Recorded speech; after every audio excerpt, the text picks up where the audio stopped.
This Kelly from What's the Obsession. This is Kelly from What's the Obsession. Thanks for taking time to watch this video. There are more answers than you know. I'd like to take a moment to thank all of the channel members. I appreciate you guys so much. If you'd like to become a channel member, the link is below. And to everyone in the live chat tonight or watching the replay, thank you so much for your support.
Each had multiple stab wounds.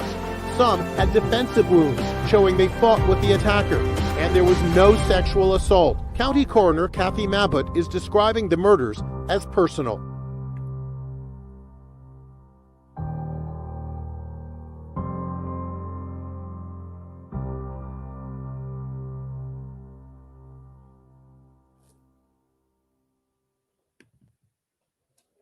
All right, everybody, hello and welcome back to What's the Obsession live stream and chat. And What's the Obsession, we cover a number of true crime cases, and I am a behavioral therapist, so we often come from the perspective of, well, examining human behavior. But isn't that what we always do when we get together and we discuss things that have to do with humans, right? Like, we all do that. You don't have to be a behavioral anything in order to be an expert in that category, right?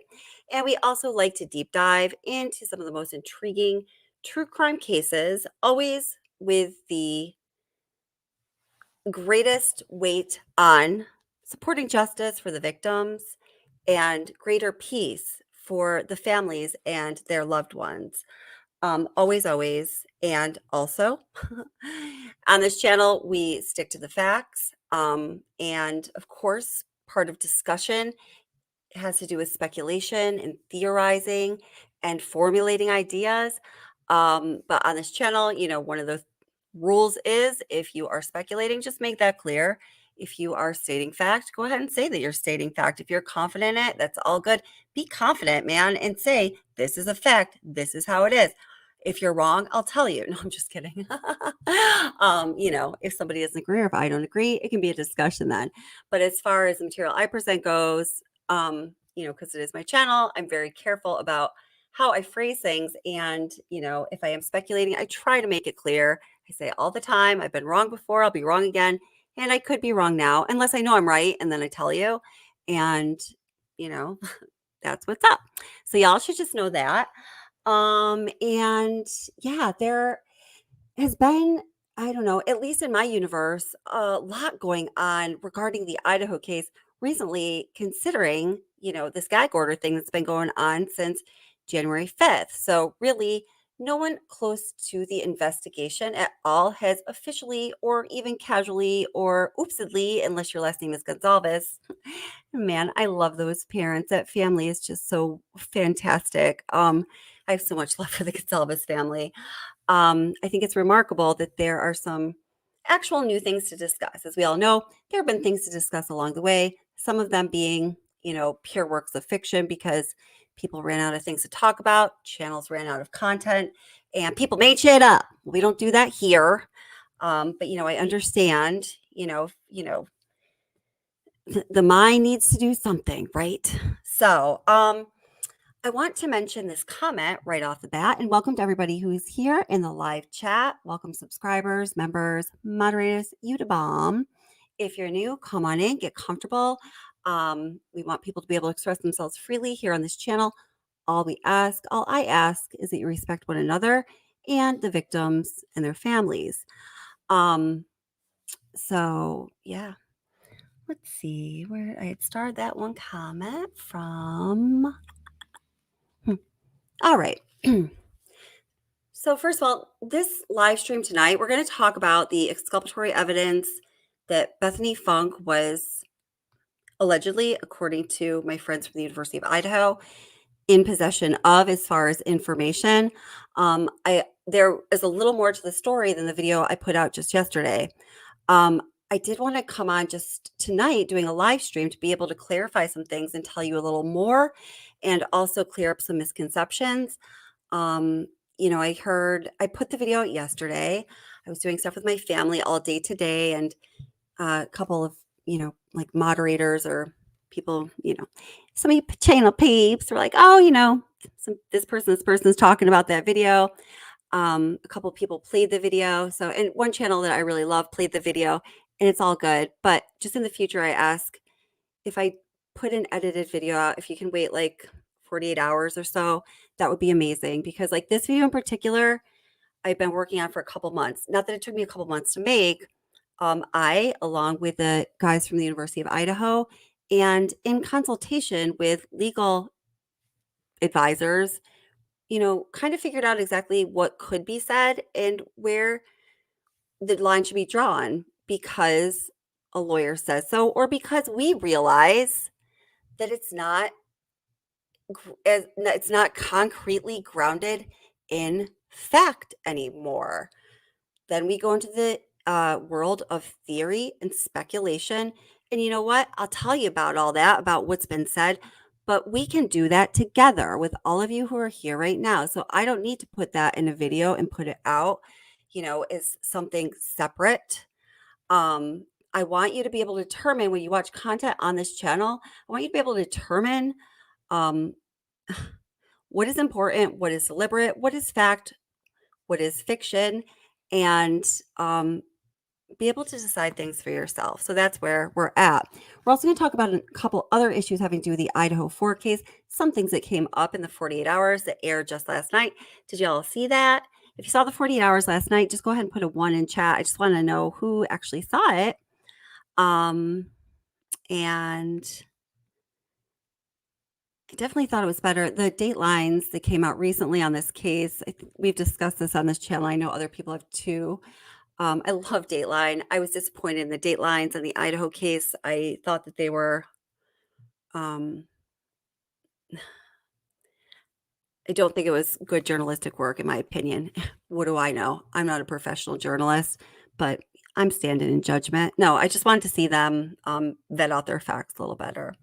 Okay, so somebody saw Extreme Blonde. LB, hey guys, how are you doing? Jay didn't see it.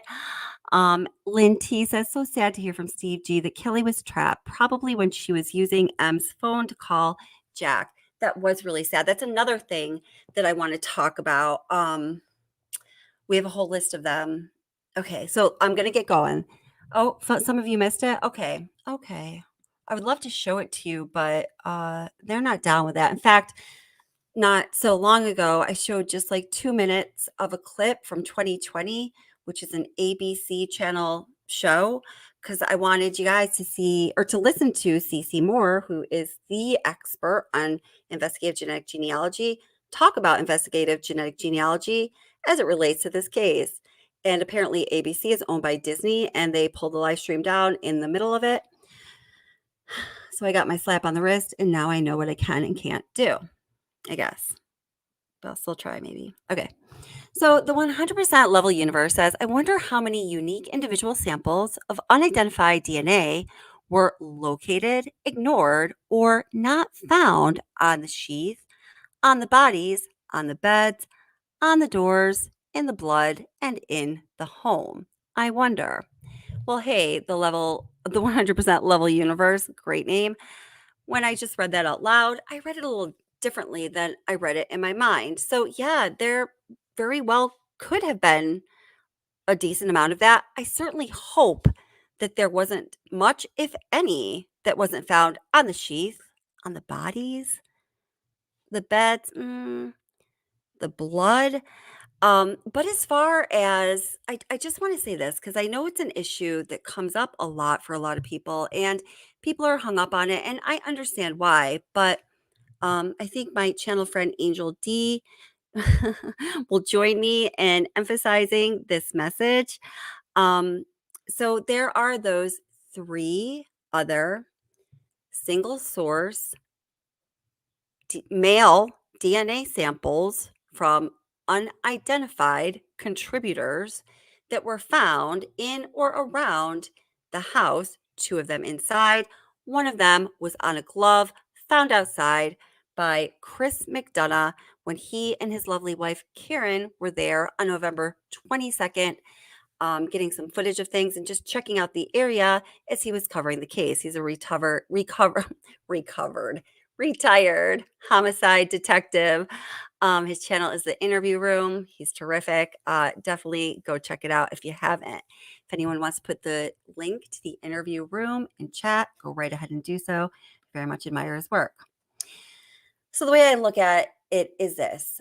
So there's three unidentified single source male DNA samples, unknown contributors in or around the home, in addition to the unknown DNA sample on the button snap of the knife sheath. Okay. So you have two samples like on the floor, on a counter, and on a glove outside the house, about 20 yards away from the front door, and also an unidentified contributor sample on the snap of a knife sheath found partially underneath one of the victim's bodies and partially underneath the comforter that is on the bed upon which two of the victims of this heinous crime are laying in death. Which DNA sample do you test, right? I know that there are rules around testing DNA in certain ways, specifically investigative genetic genealogy. If you don't get a CODIS hit and you don't have a lead through CODIS, I believe if you don't have any other lead, that's really your only route. And then again, there are other restrictions and parameters on what DNA samples one can test based on the quality and amount of DNA in the sample. So, for that reason, it's not so problematic for me, but I mean, I do understand. We also know that to some degree, this unknown single source DNA was analyzed because we know that it's male DNA. So it wasn't fully ignored. Some work had been done with it, and we really don't know how much. For all we know, they could have been doing the investigative genetic genealogy thing with all four sample profiles when ultimately the one that was on the knife sheath led to Brian Koberger. We just don't know that, right? So, yeah. Let's see, what should we talk about first here? Hey sis, I always just see you when you come into chat. Hey Mitch, how are you guys? Great to see you guys. Wonderful to see you guys. Yeah, of course, 100% level universe. Great comment. Totally great. Aaron Gobra says, I don't think that Kelly and Maddie were in bed together. Also, what if the killer knows Jack and excessively called him so he'd show up and possibly end up accused, arrested for the M's? I mean, anything is possible. Aaron, and anything is possible, and I really do mean that. So far, it is my opinion that the evidence that we are privy to as the public um, is indicating Brian Koberger is guilty. I'm not attached to that in any way, shape, or form. My commitment is to the victims and their families, and to you guys, and to presenting truth and accuracy to you guys. I just want the person who committed this crime to be convicted. And so far, to me, it is looking like it's him. There are so many hypotheticals we could pose. And, the one that you pose there, I mean, those are good questions. But in order to not make myself go crazy, I just have to follow where the evidence is pointing me.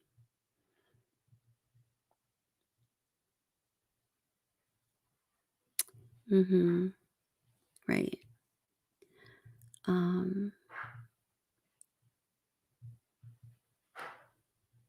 hmm. Let's see. Okay, so I just want to take a little rewind here. And there's a very specific reason for it. And then what we're gonna do then is talk about Bethany Funk and the exculpatory evidence and the information that I put out yesterday. I need to clarify some things. There's a little more I would like to share with you, and then we will have a discussion. And then we're going to move on to some issues in the 48 hours, like Kelly being trapped inside the bed between Maddie and the wall. The One of my very favorite people in the world, Latah County Coroner Kathy Mambut. Hey, Kath, let's do lunch this week. And the 5 hour so-called missing time, the night of November 12th going into the 13th, when Ethan Chapin and Xana Kernodle were at the Sigma Chi fraternity house. I have talked to several people. At this point, I'm going to say several people that verify that independently, and that was the deal. But why law enforcement at some point came out and said, we don't know where they were, is kind of interesting. And there's a few more things, but I just want you to check out this video real quick, taking a little rewind. I always think that's kind of fun to do. This has been a long journey, and when we think back to some of the things that have happened, it's like, oh my God, forgot that happened. Or like, oh my God, that's how that happened. I had it like a little different in my mind. Everyone's doing that, including myself. We're all getting things a little twisted because there's a lot of information out there.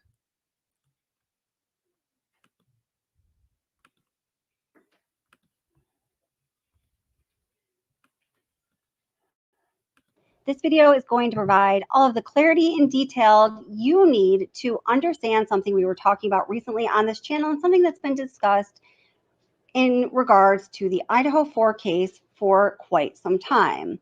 So way back in December, before the PCA was even unsealed, before any of us in the public knew anything that was said in the PCA, it came out on Reddit that one of Ethan Chapin's relatives was questioning the surviving roommates and why they did not call 911. Recently, this came up on my channel when we were discussing things that indicate that the two roommates, Dylan Mortensen and Bethany Funk, were likely talking to each other around the time that the tragedy occurred in the wee early morning hours of November 13th, 2023. I would like to note that the information I'm about to read was sourced from Reddit. And Reddit says that they verified the account poster who posted these messages. This person was saying that she was Ethan Chapin's sister-in-law. And according to Reddit, that person's account was verified. I just want to interject. I didn't explain this in this video. I did explain it at a later date. Now, some people have said this. My initial reaction was, wait a minute, Ethan Chapin doesn't have a sister-in-law. Bullshit. He has, his triplet siblings, Maisie and Hunter, right? So, but Ethan Chapin does, in fact, have a sister-in-law. He has half siblings. Oh, I've got this right. I've got their family tree somewhere in here, but I think there's 3 of them, and they are his father's children, biological children, but not his mother Stacy's children.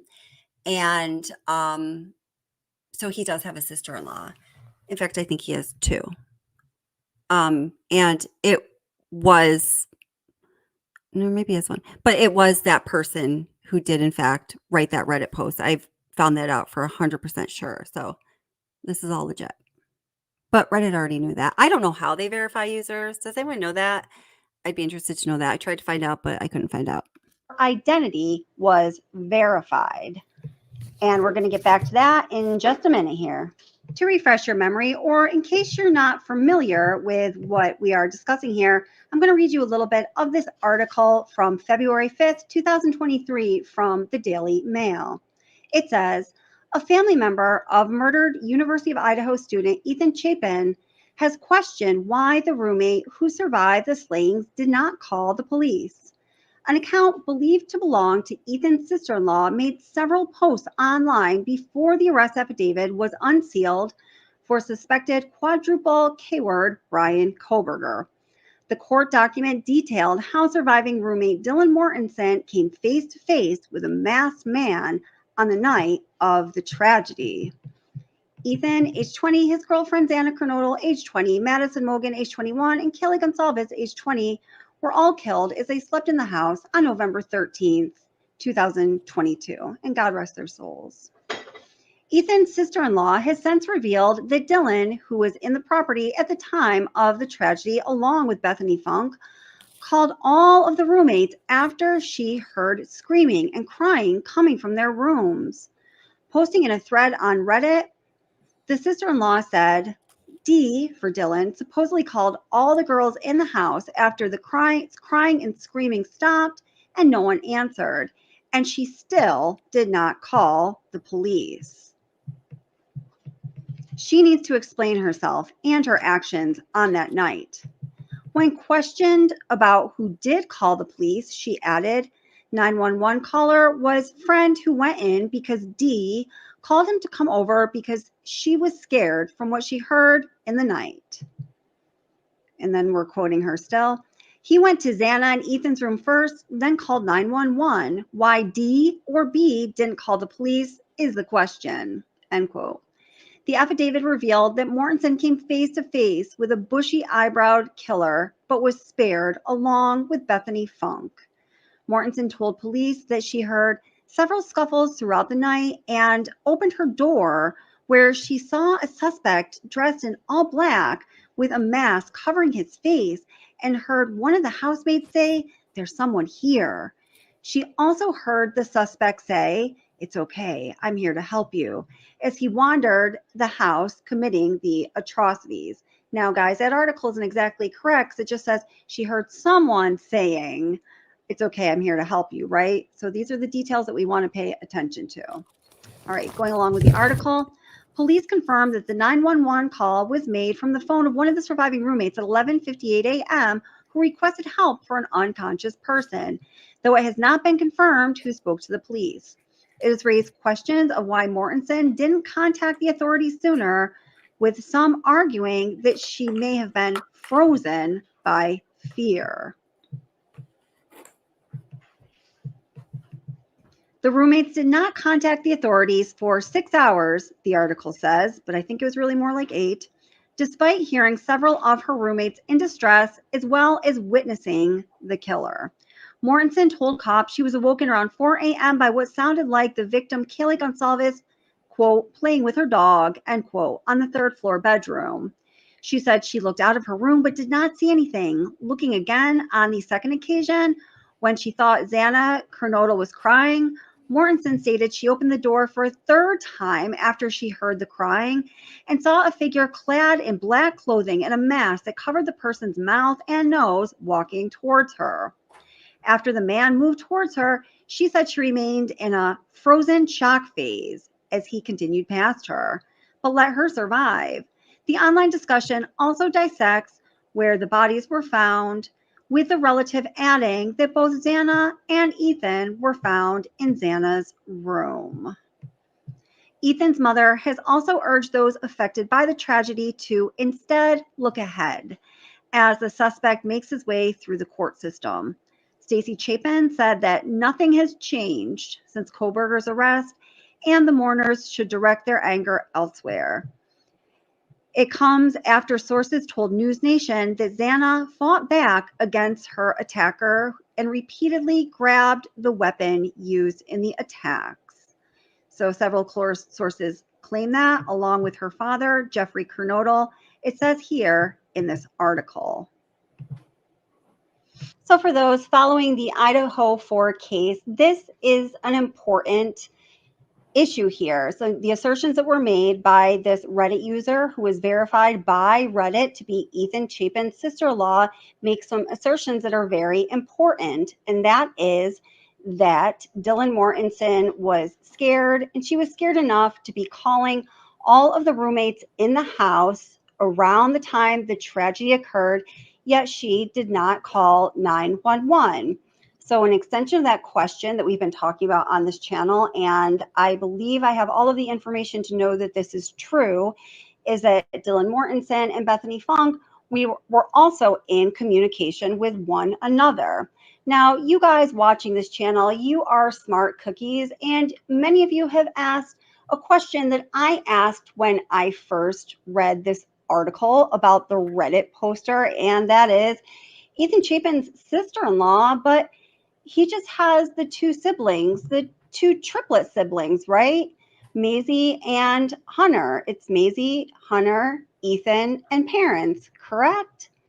So some of you may be surprised to know that Ethan actually has 3 half-siblings as well. So these half-siblings are the biological children of his father, and they are not the biological children of his biological mother, Stacy. So he has half-brother Eric and Eric's wife, who would be a sister-in-law, half-brother David, and half-sister Nicole, who is also married. So that would give him a brother-in-law as well. So in that regard, the question of, does Ethan Chapin even have a sister-in-law? Well, it was answered for you right there. He has his 2 biological siblings who are the triplets, Hunter, Maisie, and Ethan. And then he has 3 half-siblings, and they are Eric, Eric's married, David, and then half-sister Nicole, who is also married. So I hope this information helps you understand that little piece of information that came out very early on in the case through Reddit, which was Ethan's sister-in-law asking why Dylan Mortensen did not call 911 sooner.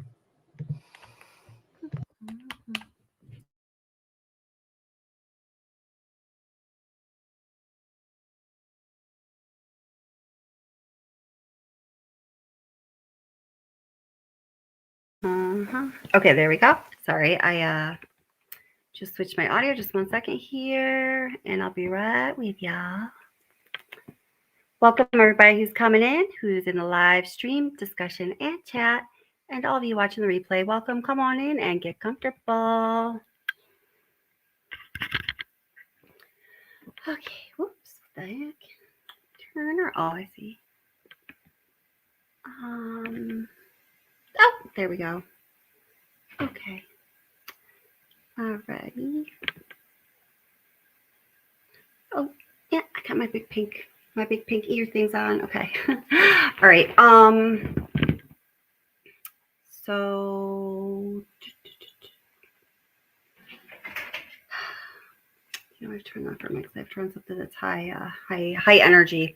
Okay, so there's that. So the point of playing that video in particular was, that it was believed from very early on that Dylan Mortensen had in fact called all of or contacted all of her roommates, and it was believed by many more people. Well, it's believed by more people than just the Chapin family. So I made another video, I think maybe a couple months back, after Chrissy Gonzalez talked to Daniel from the Drunk Turkey Show. And, she said, she had said that, Dylan had contacted all the roommates.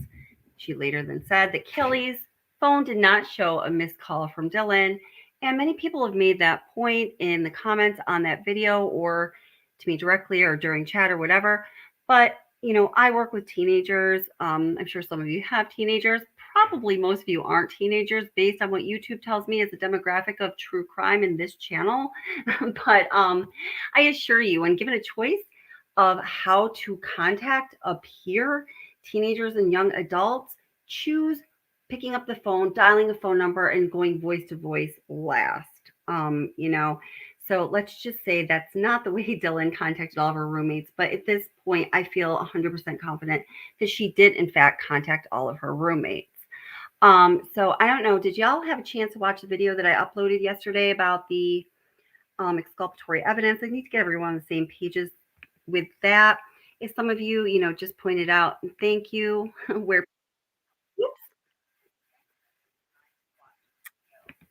that coming from? Hold it just 1 second.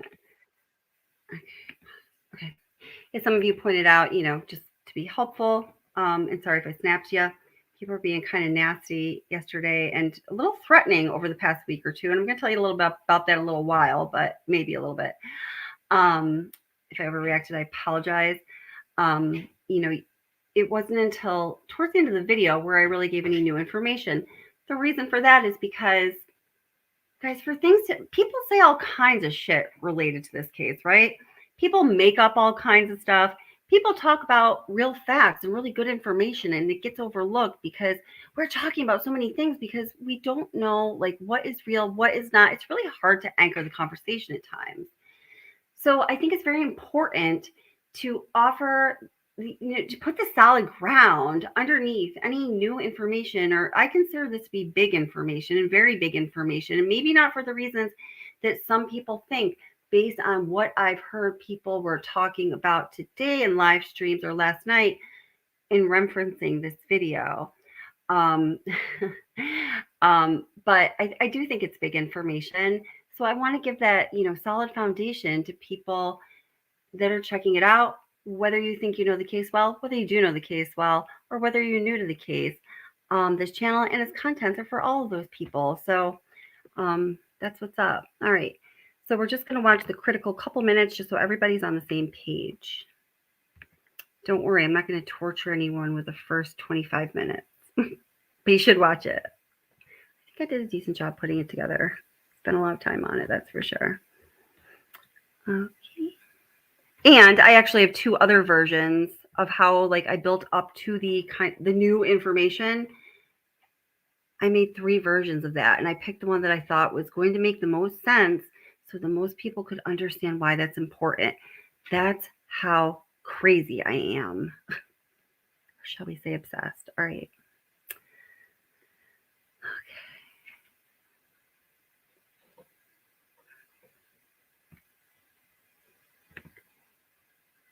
And welcome to everyone who's coming in. I appreciate all you guys. Thank you so much, moderators. You are amazing. You're all amazing. Just love reading comments. You guys, you're all smart. Okay.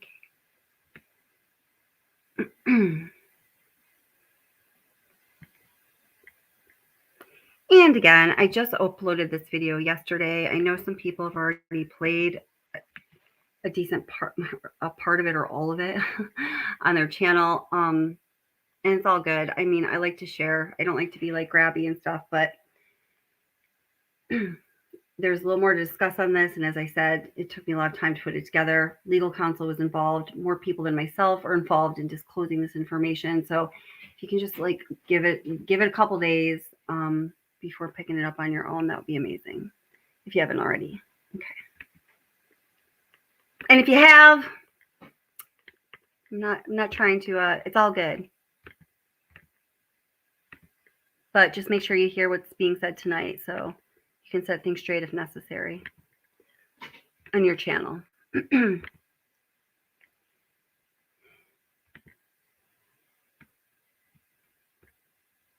or this whoever the suspect may be, if they were to leave through the sliding glass, the person that she saw walking. The bedroom is labeled 1A. Morning hours of she saw was a man walking away from the 1122 eyebrows. The male walked past Dylan Mortensen. Okay. We all know that. Okay, so I'm going to start right here. Room after seeing the man. Dylan Mortensen stated that she did not recognize the male. This leads investigators to believe. Oh, I'm sorry. Let me preface this. I'm so sorry. So this is information that I just put this video out again yesterday. This is information from, I've been in contact with, I feel like a broken record saying this sometime. I should just make a recording. I've been in contact with 2 students in particular from the University of Idaho since about a week and a half, 2 weeks after this tragedy occurred. How to get in contact with these people before I was making content on this case or even considering it, because I was so horrified by this case, like many people were. Sometimes when I have that reaction, I don't want to make content. I don't want to be absorbed in it. I don't want to bathe in it all day long. It's like too much, right? It's just sometimes you have to step away if it feels too much. And I thought this was going to be one of those cases. However, I wanted to know a few things. So I had a couple thoughts, and I just felt compelled for answers. And I don't normally do this. I don't ever do this. So maybe there was a reason I did that. Maybe I was supposed to connect with these people. Who knows? But I reached out to 4 people. 2 people got back to me. One of them was one of the 2 guys that I'm still in contact with. And the other guy, started getting in on our calls and Google Meets or whatever really shortly thereafter. Okay, so they're both University of Idaho students. They're both fraternity brothers of Ethan Chapin. They have both been vetted in the strictest sense of the word, like legally vetted with legal documents, government issued documents, and a whole host of other things. I've talked to one of their mothers a couple times. And it's, if you've been watching this channel, it's like legit. Okay. So, I'm not going to give any more backstory on that. But let's see. Okay. So one thing that we were discussing just today, after some questions came up, and we had discussed it before, knowing they would come up. The question, of course, well, how did these guys find out this is the exculpatory evidence, or this is that Bethany is privy to, or if you don't think that's what it is, because it's hard to say it's exculpatory evidence. I get it, and I'm getting there. Hold on. Then, how did they even find out this was her experience?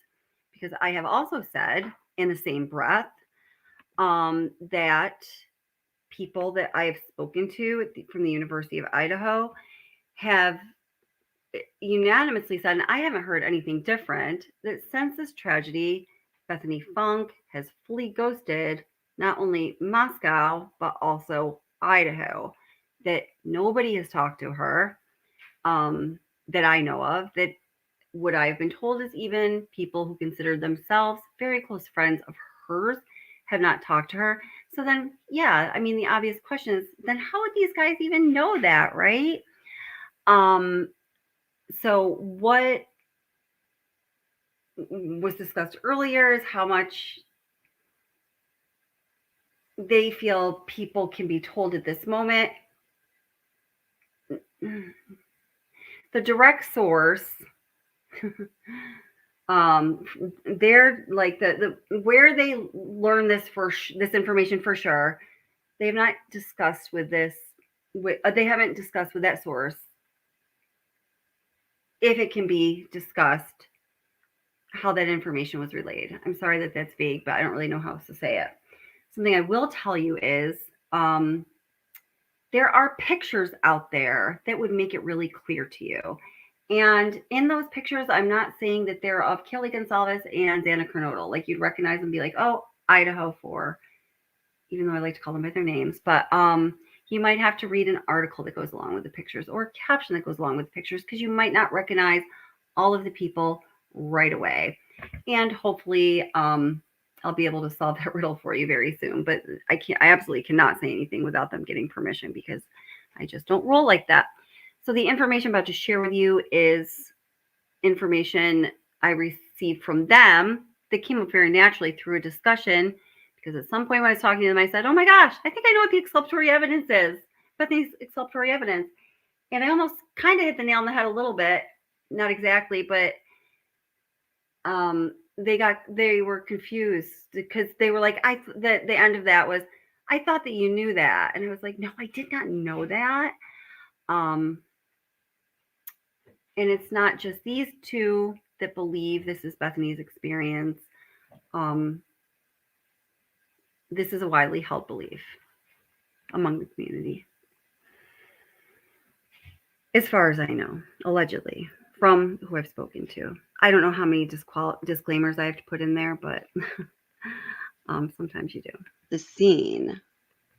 According to the students from the University of Idaho, what Bethany Funk saw in those early morning hours corroborates the fact that Dylan Mortensen called all of her roommates when she was alarmed by what she heard and ultimately what she saw. Apparently, Bethany Funk was awoken as well by the noise that she heard, or maybe she was awoken by Dylan Mortensen contacting her on her phone.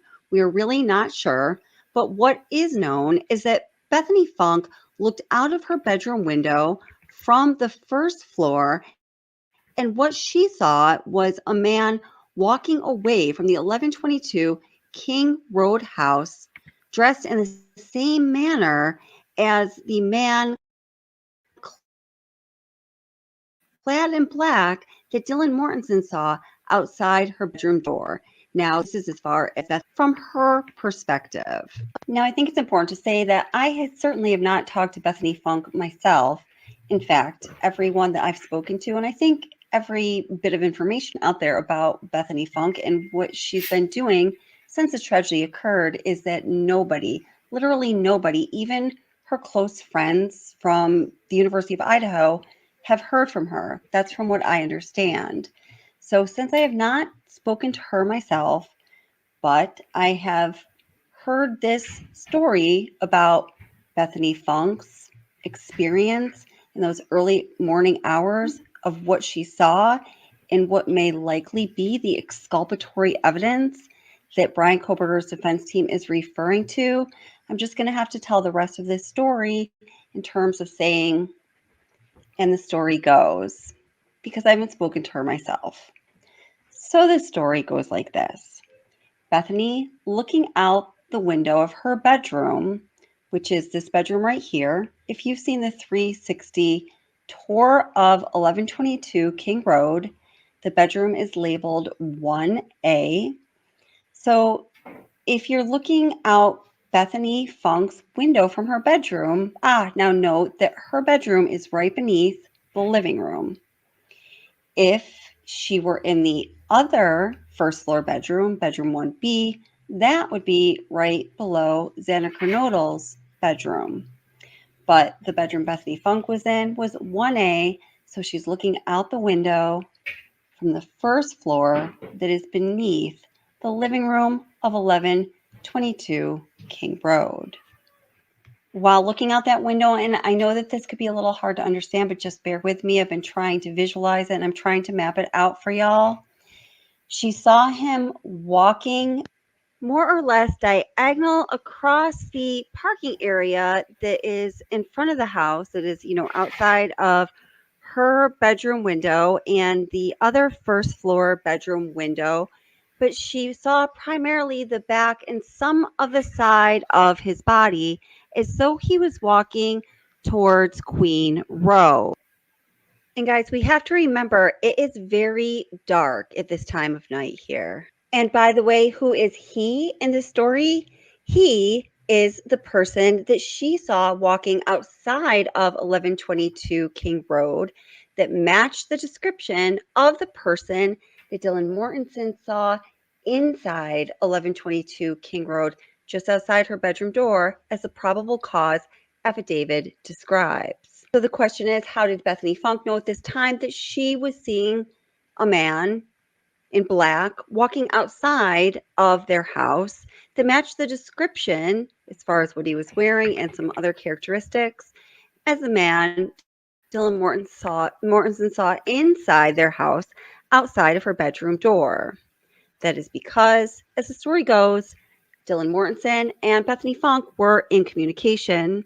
Dylan Mortensen contacted her in a panic, very alarmed, concerned about what was going on, wanted to talk to her to see if anything strange was happening in her area of the house. And apparently they exchanged stories. I am aware this lends to a whole host of questions. During a recent live stream, we discussed, well, oh my gosh, why then didn't they call 911 right away? This makes that all the more alarming. That was the reaction that some people had right away. But my take on it is through conversing, the two roommates sort of, comforted each other and justified the fact that they each saw a strange person, one inside of the house, right outside her bedroom door, dressed in black, obviously scared her if she ended up in a frozen shock phase. And apparently, from the story I've been told, Bethany Funk was also alarmed by what she saw. And through discussing this, as you could imagine, this is human nature. You're scared.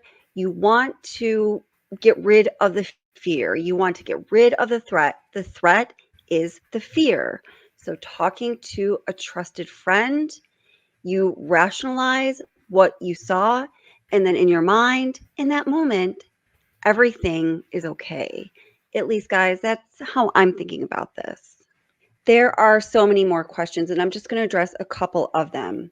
So, why would, if this was Brian Koberger or whoever the suspect may be, if they were to leave through the sliding glass door, why would they walk on that side of the house where, from a lot of perspectives, it seems one would be more exposed? Well, I have two thoughts on that.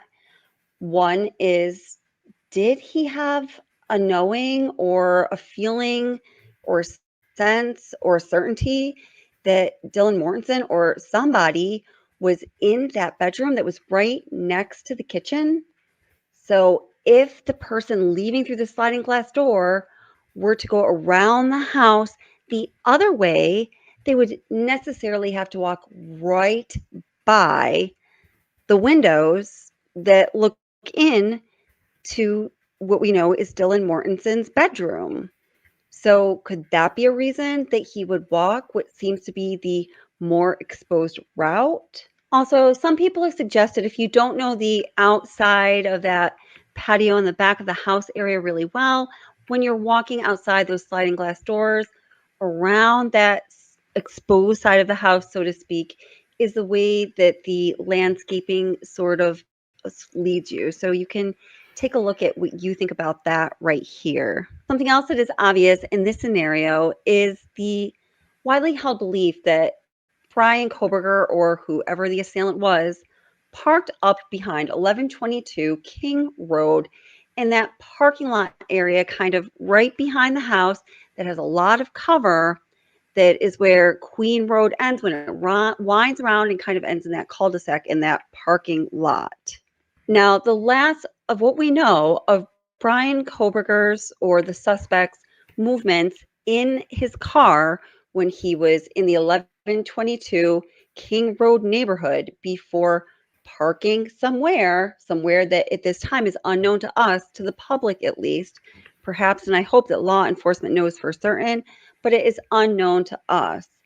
The last we know of his movements after he makes his 3 passes by the house is that he makes a 3-point turn at the intersection of King and Queen Road and heads back eastbound on Queen Road. Being that is the last movement of the suspect's car that we know about, he could be heading towards that parking area behind 1122 King Road, and he could also be heading to a number of other places. I know there is some debate about this, but I personally do not believe that he parked in the parking lot behind 1122 King Road, especially after seeing some of the reporting of people that were on that scene shortly after the tragedy occurred. Primarily, I'm talking about Chris and Karen McDonough from the interview room and the awesome reporting that they did. And they took footage of that area behind 1122 King Road, at that side road, Queen Road, where it kind of turns around and it's very steep, and also the surrounding areas. Now, from the research that I've done, on the evening of November 12th going into November 13th, at the hour, the time of the tragedy, let's say just between 3 and 4 a.m., the temperature was between 28 and 28.5 degrees. Based on the weather over the past few days and the past week, and also living myself in upstate New York in a climate that is very similar to Utah in the winter, I do believe that the ground was. I'm at Idaho, but I need to make at least one mistake every video. So please know I'm not perfect and I don't pretend to be. I'm at Idaho. Frozen, that the road was slick. I'm not saying that there was inches or feet of snow on the ground or inches of thick, freshly laid ice, but I do believe that the road was slick, and driving a Hyundai Elantra, I don't believe that Brian Koberger would have been able to navigate those steep roads in that climate. I personally just don't think he could have done it. So guys, that's what I have for you regarding what Idaho students have said, what they think they know about what Bethany Funk saw in those early morning hours that just may be the exculpatory evidence the defense has been poking at. Please leave a comment and let us know what you think. We all want to know what you think. Thank you so much for watching. Please click like and subscribe, and I hope to see you again soon. I appreciate all of you. Let's remember the victims: Kelly Gonsalves, Madison Mogan, Ethan Chapin, and Xana Kernodle. I don't need to analyze every word that comes out is a lie. Make it look like it's so ice, ice, ice. You won't make it to the finish line. But if you gotta know the truth was gonna let you go. It was fine, never mind, unpredictable. Feet eye off the ground, you ain't no one. You a star, blow it up like supernova. In the nighttime, hit my hotline. Sharing secrets, yours really was but your life. God. Okay, guys. So there you go. So that's what's up. So yeah, and I feel, I mean, I wouldn't put that out there the way I did if I didn't feel like really confident that that was the case, because that's just how I do things here. Again, I haven't talked to Bethany Funk myself, so that is known, right? Okay, now I do need to say this. So in saying, and I discussed with the two guys from the university this today, and we are all in complete agreement, and we have been ever since we've been discussing this. We just hadn't discussed it per se because I think there was just like an understanding of how we were calling this exculpatory evidence, right? So if Bethany Funk did see, let's say it was Brian Koberger walking outside of 1122 King Road sometime around anywhere from 4:17 a.m. to, let's say, 4:23 a.m. Because guys, that's how the timeline really is going to end up breaking this down. I'm making a visual, like a visual, like a chart, not like a whole video again, because that's already been done. No need to beat the dead horse, right? Like a chart for you of how this all fits into the timeline that is already known, or the timeline that is known in some people don't totally believe the timeline is known, or the timeline that most people tend to think is substantiated, although I don't know, can we say most people? There's a split there. But anyway, it's going to bring Bethany Funk looking out of her first floor window and seeing this person and, you know, having the reaction she did between 4:17 and 4:23 a.m. You want to know why? This did not happen. Okay. What triggered I don't know if Bethany Funk looked out the window initially because she heard things too, or if it was Dylan Mortensen contacting her. I simply don't know which one it was. I don't know if anyone would know that.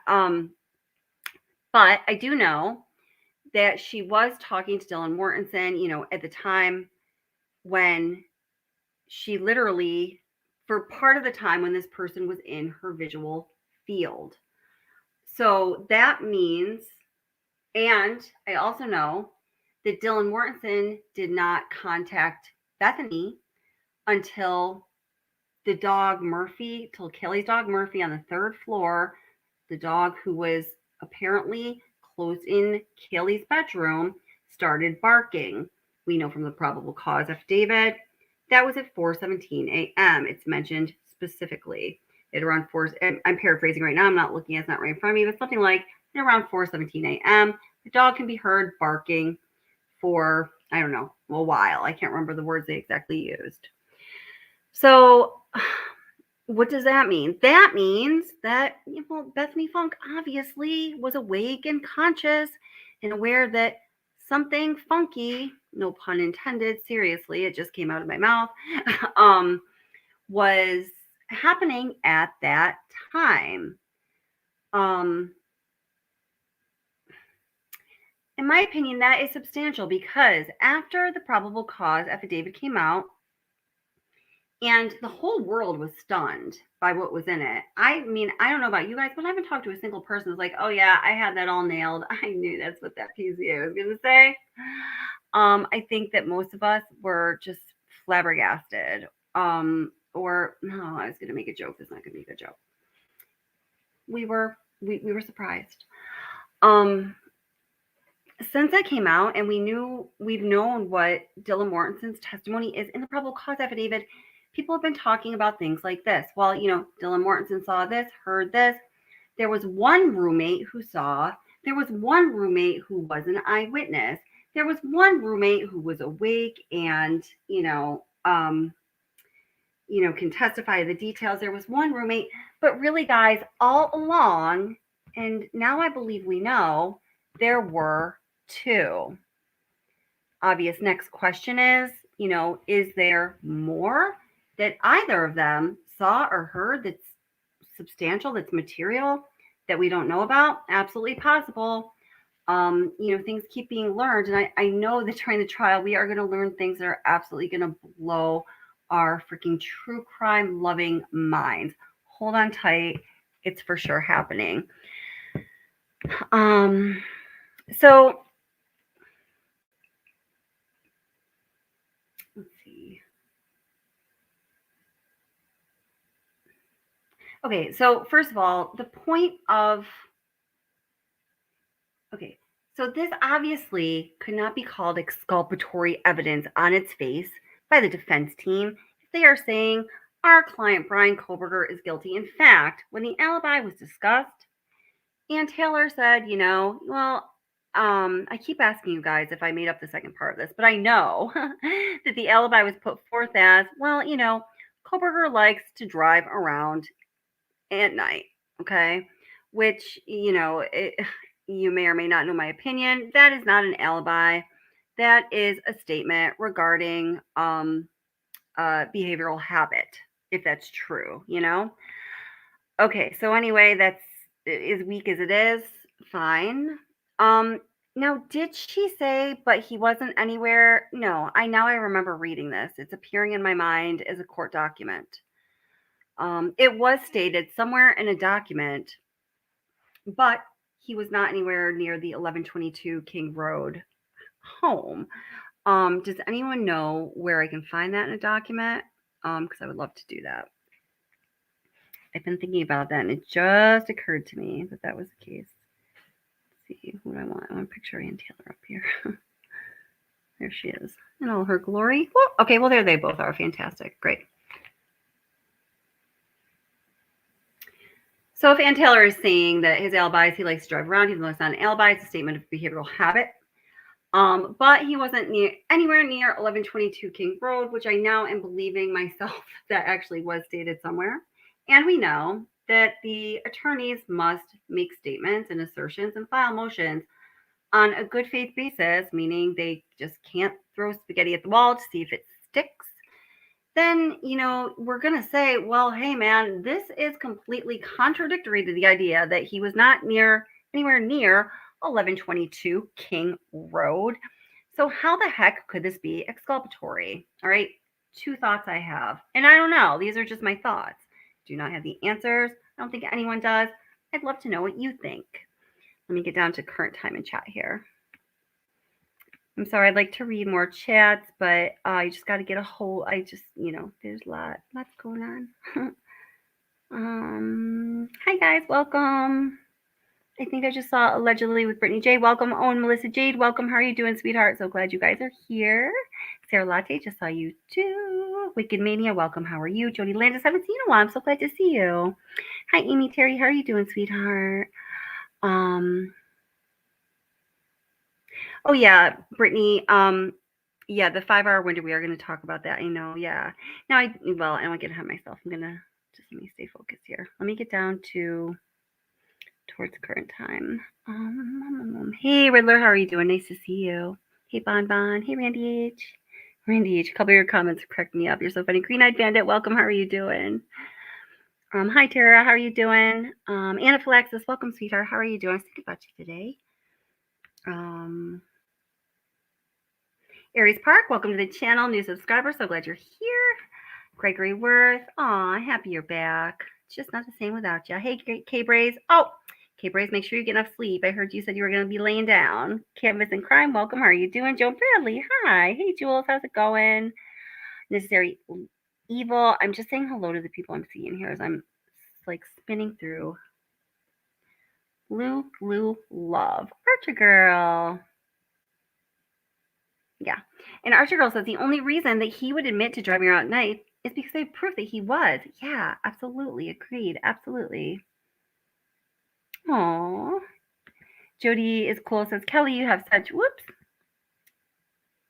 kind and generous peeps in here. Canvas and Crime. Absolutely. I agree. You guys are the best. Yeah, everyone, please take a moment to hit like. I'd really appreciate it. His alibi absolutely is comical, Archer Girl. I fully agree. Hi, Cher. How are you doing? Of course. I'm so glad you're here. Thanks for being here. Hey, Richie. What's up? How are you doing? Great to see you. I wrote a response to a comment you made earlier. It was like kind of a book, but yeah, I have strong feelings on that.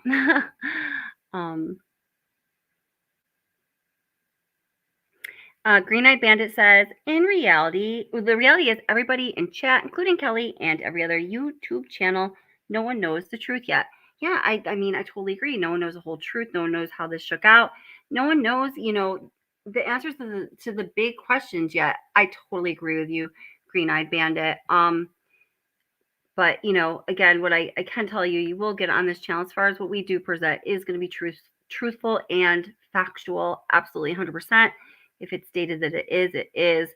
And then, discussion and speculation, of course, happens, as it always does on true crime channels. And hopefully the distinction between those two things is clear. And if it's not, just ask and I'll tell you exactly what's up. Okay.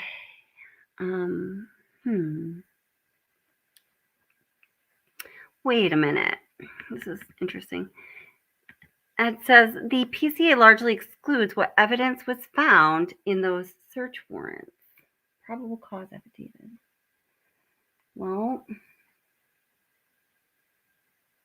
like what? I mean, what?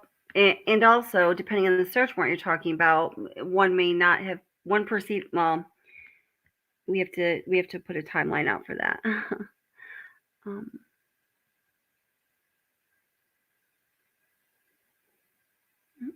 What'd you say about that? I feel like search warrant.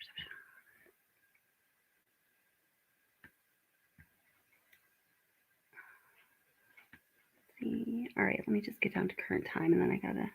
Okay, so the idea is, guys, when the defense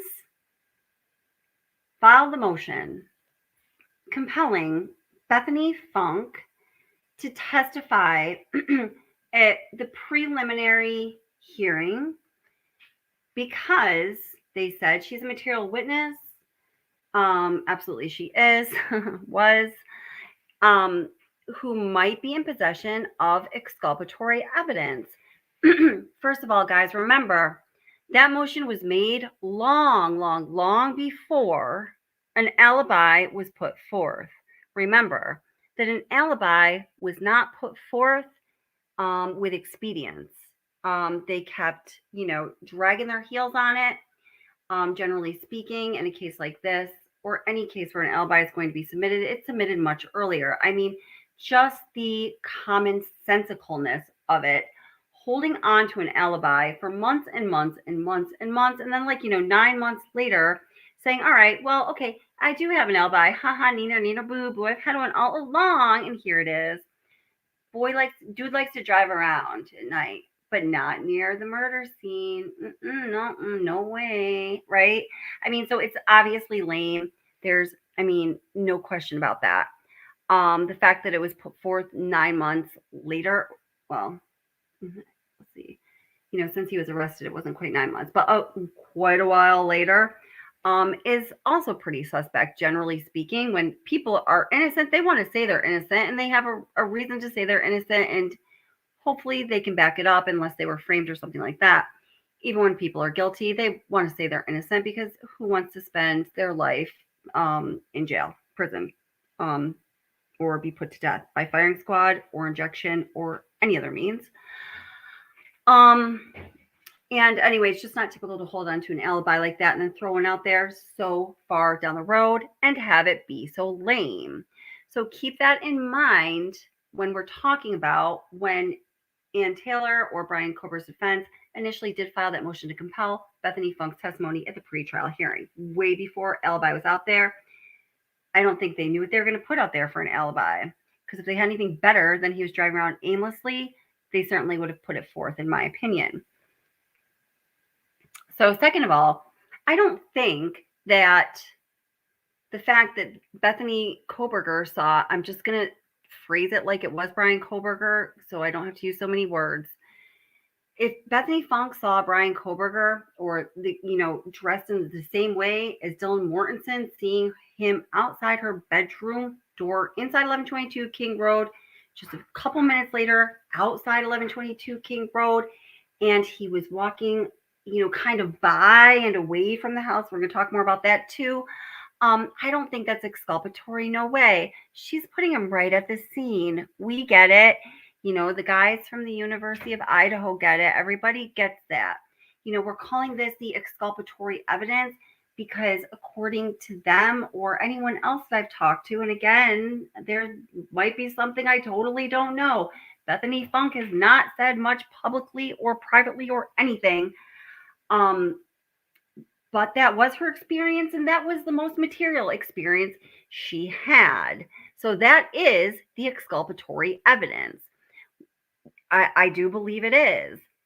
Is it truly exculpatory? No. And I cannot believe how loosely and sloppy-like Ann Taylor has been throwing that word around. I didn't think that the court was going to continue to allow it, but guess what? They did. So fine. So now we have a new informal precedence of how we can use the word exculpatory evidence in our justice system in the United States. Fucking terrific. Isn't that awesome? This case is doing amazing things for everyone. Ann Taylor, in my opinion, wanted Bethany Funk, she compelled her testimony and hers only at that pretrial hearing because she knew that she had something, and she knew that she had something that was damning. And I talked to two people. Our What's the Obsession legal consultant, who really is my friend Alex, who is a very successful criminal defense attorney and owns his own non-for-profit, defending people that don't have the means to defend themselves, pro bono. He's a great guy. And also the person who we are consulting about putting out this information, who is not Alex, because he suggested we needed somebody who was an independent source to do that. I discussed this with both attorneys, and they said, yeah, makes total sense that that is how Ann Taylor used that motion to compel, like you're saying right now, Kelly, which is she wanted to know every little bit of what Bethany Funk knew, saw, heard, smelled, tasted, dreamt about, saw on TV, everything because she knew there was something in there that was going to be damning to her client. And she knew that there was going to be something in there that was going to tell Ann Taylor what kind of alibi they were going to be able to come up with. You know what I'm saying? I think that she did not know the whole of Bethany Funk's experience and story, and she was really nervous about it. So if she gets Bethany Funk to testify in a pretrial hearing, several things happen. Everything can be put out on the table. And anything that is not put out on the table at that time, because you better believe that Ann Taylor was going to cross-examine her like a motherfucker. Anything that was not put out on the table, if it then came out during trial, she could use that to impeach her witness, make her testimonies inconsistent while she's under oath. Terrible thing. Witness no longer valid in essence. All right.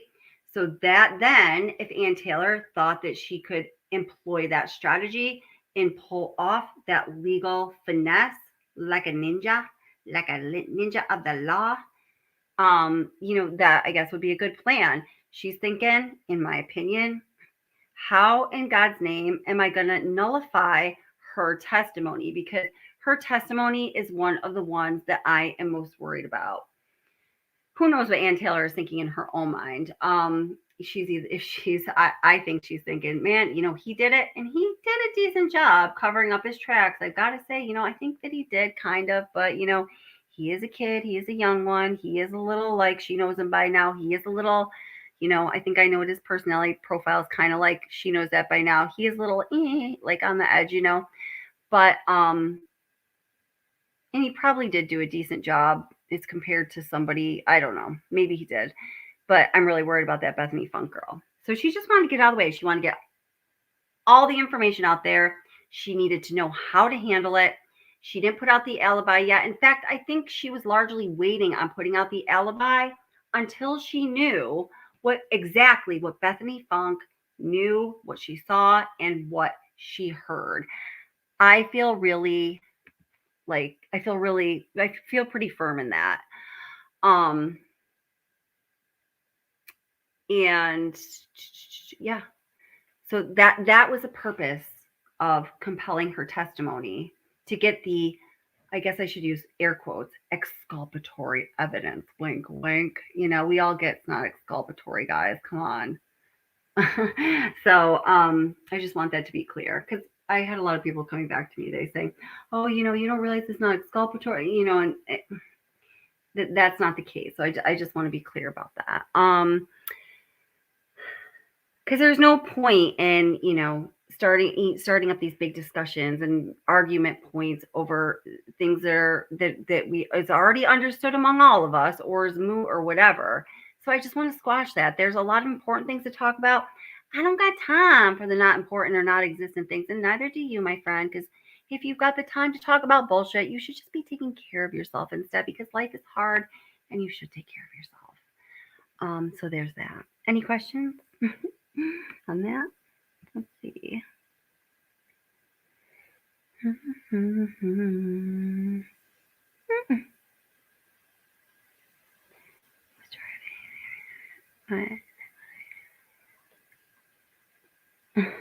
Pun Bun says, am I the only one that heard Santa Claus say we already knew he was driving?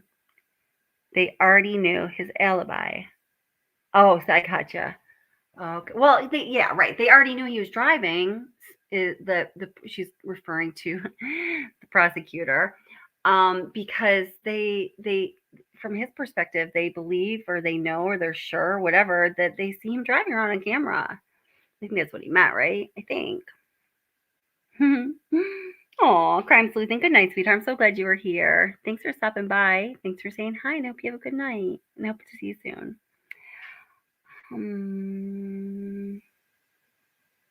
Yeah, mind your business.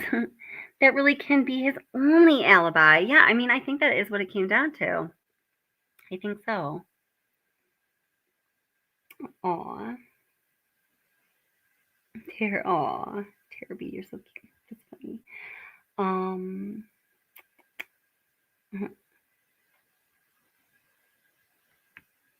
Interesting, Randy. Oh, good, Randy. I can relate to your comments now, Randy. There was a point where we just weren't relating to each other, but I think I can relate to some of your comments now. This is good because I like you, Randy. All right. I just thought you were a little cray-cray for a while, but not so much now. Hi, Jeff H. How are you doing? So Randy says, if BK is not Papa Roger, then he is being set up, especially if it turns out that law enforcement is Papa Roger. Dude, that would be screwed up. That would be so screwed up if law enforcement was Papa Roger. So okay, Randy. So you say if BK is not Papa Roger, then he is being set up. So let's just reverse your logical sentence there. So if BK is Papa Roger, then what? And I think he possibly could be. And the reason I think that is, yes, partly because of some of the sort of things he knew, so to speak, but more so his syntax and semantics. I would love to do a video or live stream breaking that down at some point. I've kind of done it myself. I tried to start to make a video about it once, and it was sort of too complicated for me to. I couldn't do it. I think it would have to be a live stream because I don't know where everyone's at as far as understanding that stuff. Because why would you for most people? Jeff H says, I'm still leaning towards BK placing a bucket on top of a shower curtain in back of the house after the murder, all bloody stuff, goes in the bucket, gets wrapped in a curtain, and in the trunk it goes. Jeff, I think that's freaking brilliant. I think that's totally possible. And then dude goes driving his wee route way down further south than he has to, and 45 minutes out of the way where he has to drive in the middle of nowhere, Washington, Idaho. I don't know what she was in for most of that time. Made a video about it, and that's where the evidence and the knife is. Certain of it. It's a perfect place to ditch all that stuff. Jeff's bucket and the knife, definitely. Let's see here. Does anyone have any questions about the Bethany Funk stuff so far?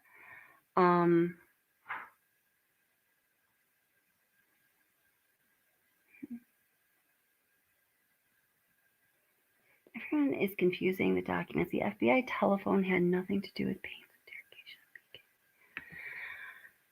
Everyone's confusing the documents. The FBI telephones had nothing to do with Payne's interrogation of BK. Hi, Esther. How are you doing, by the way? Nice to see you. I liked your comment so much the other day on one of the videos. You know what I'm talking about. Can you say that again in different? What do you mean there? I might just be misreading. I'm kind of tired. Angel T cracks me up. Never trust a man whose eyebrows meet in the middle. Oh God. Mike says BK could complain he was burglarizing the house while a maniac was unaliving the victims. Yeah, take the lesser charge. Hey, why not? It seems like something Ann Taylor might have thought of. Let's see.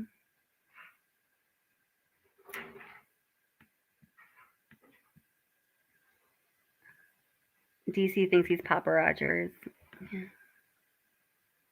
Yeah. So funny, guys. Oh my goodness. All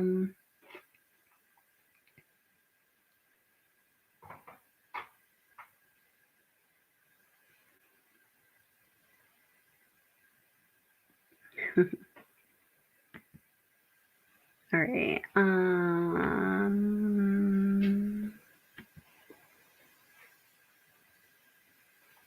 How many of you think that oh shoot, wish I could put a poll up there. I got too much stuff going on. Can any of the moderators put a poll? I'm not sure. I'll have some of you guys be able to do that next time. But do you guys put a 1 in chat if you think that BK is Papa Roger. Please put a 2 in chat if you want to play this little game if you don't think he is. I'm just curious on this, where everyone stands right now. Hi, Kelly P. How are you doing? Oh, yes. Yes, Dylan and Bethany will both have to testify. Absolutely. I heard Bethany saw a naked man running. No, not naked. That was just a rumor. It's just one. Definitely not naked. Nope, you don't think so? No, Pop Roger. Mostly saying no. Musical Mary, Crimson Tide, Tony, Ellie, Cattails, Lynn T, oh, goodness. I'm going to just call you Hippie. I'll say 2. No Way says 2. Music Mary says 1. Bun Bun says 2. Jamie says 1. DC says 1. Okay. Interesting. I think they said. Yeah, Pop Rogers did say some things that were wrong, yeah. But people then say, well, maybe, if it was BK, he threw some of those wrong statements in there, so it wasn't so obvious, or he's getting nervous. Who knows? Oops.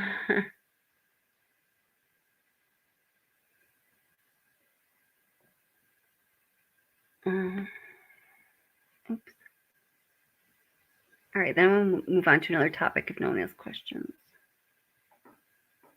Oh, absolutely. You know what? Yeah, I want to address this too. Sis Vicious says, I totally support Ethan's family in not wanting to attend. There are some things you just cannot see or unhear. That's right, guys. And I have seen, I've barely spoken about it. I've witnessed, I've read, I've seen videos of Ethan's family taking a lot of heat. People, just questioning them or just being very judgmental of their choice. And, I'm sorry, when I read those things, when I watch those videos, I just kind of think less of, I don't know, I'm just going to say there's maybe like 2 creators that, I checked out occasionally or watched occasionally and, like down with. And I saw some things that were said or videos that were made, and it just, I wouldn't click on their videos now. I certainly wouldn't seek them out. Guys, I mean, I don't know. I have a connection with the Chapin family and that whole like kind of, I just really feel for them. I think despite that, man, they are such good people. They just suffered a loss that hopefully none of us can imagine. Because my God, I hope none of you have ever suffered any kind of loss like that. And, I get like when Stacey Chapin, I think it was on Good Morning America, or no, who was it? She was talking to Savannah Guthrie because Savannah Guthrie did such a great interview with her. She's done so very few interviews. She said so little publicly. And she is a private person and she wants to keep it that way, not because she wants to be exclusive or she wants to be a snob or she wants to be anything other than right now focused on getting through the day. And she was saying in that interview, she still has 2 children who need to be okay in this life, who are still going attending, the university that their triplet brother was slaughtered at. And they need to be okay in life and start to live life fully at some point. And as Jim and Stacy, as their parents, need to see them through that. And that needs to be their focus. And that they realize and she realizes is a tall order.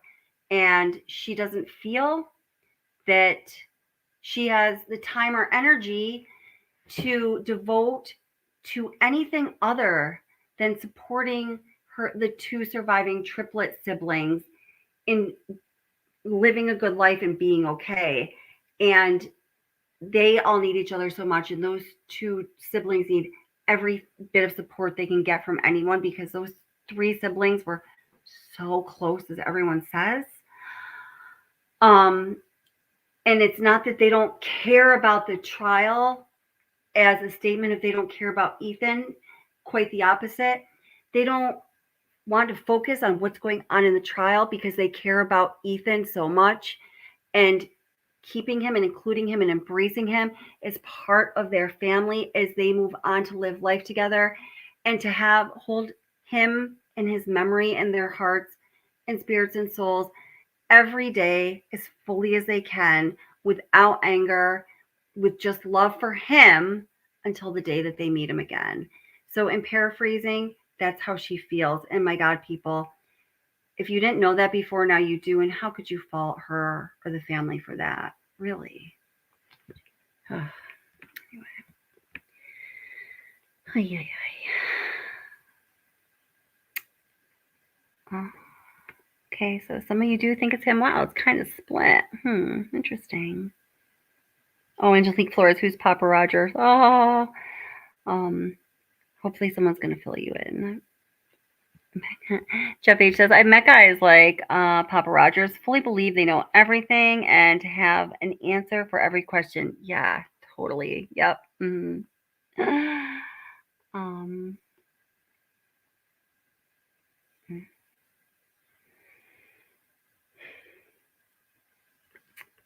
Yeah, I don't want to even touch on cell phone thing because there's a lot of inaccurate information out there, but I don't want to get into that right now.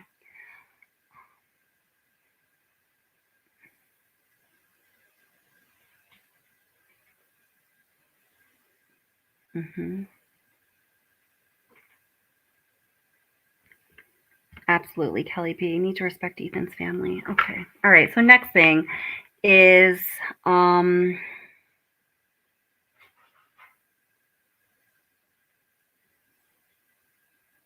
I know the book she wrote. I know, it's beautiful. Melissa G said, I would like to know where Bethany was. I would like to know whether Bethany was already awake or she awoken due to Dylan messaging, calling her phone. What made her look out her window? All right, so I'm going to try to get more specifics on that question. So something I didn't mention in the video that I put out yesterday, but I had mentioned in a live stream where I was trying to tell this story, but I got really nervous and didn't really tell it well. And that's why I eventually made the video yesterday. I've been trying to tell this story for a couple of months, but it's very uncomfortable for me to tell these stories that aren't mine, that have been passed along, where other people are involved. And I just get concerned about it. There is that gag order. There are people involved. I don't want to do anything that is going to harm anyone in any way. So it's nerve-wracking. So there's that. I'll try to get a little more information on that. Now, it's something I talked about with Bethany in a previous live stream. I didn't mention it yesterday. Kind of wish I did, though, because it would have given a little more context to it. That makes me think that she had to have been up before Dylan called, was that she had gone from, the other first floor bedroom was vacant at that point. There were items stored in that room belonging to different people. But she had gone from one room to the other. We're talking first floor bedroom to the other. She had looked out both windows. Now, when you look at the setup of that first floor, it's not really, it's a long hallway, a long narrow hallway. The doors to each bedroom are way on either side of the first floor. It's not like where the rooms are like adjoined where you kind of pace back and forth between them. So I think she was up. I think she'd been up for a while. I'll see if there's any more details to verify on that. I'm not sure if there are or not, Melissa, but I will try to find out. And if there's not, I'll try to remember to tell you that. As far as I know, there's not.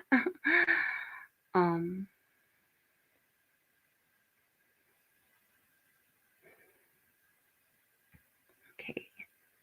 All right.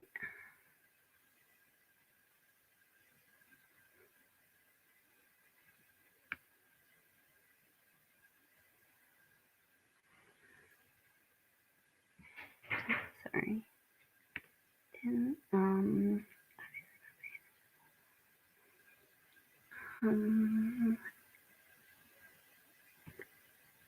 Wait, hold on. Sorry, there's a comment I really want to read here. Okay.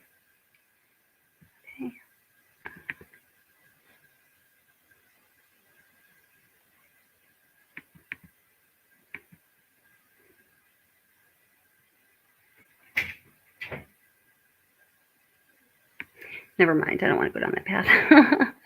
All right.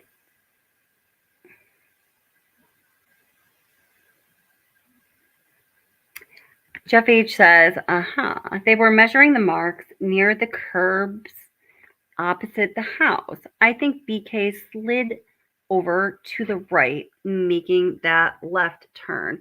He very well may have. And, something that I think that we have come to a pretty, I can't say 100% conclusion on, but pretty solid conclusion on is that Brian Koberger did not park up behind the house like a lot of people, would think he did. Like I was certainly thinking he was at first. Let me just bring this in really quick. Okay, then we're going to go to Gonsalves's and some other things in the 5 hours.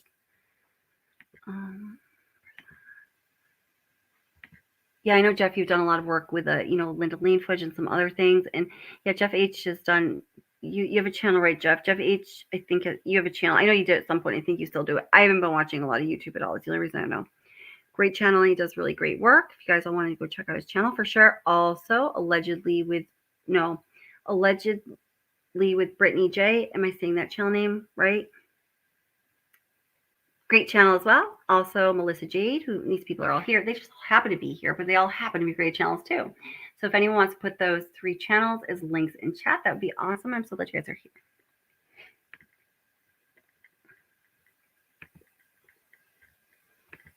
All right.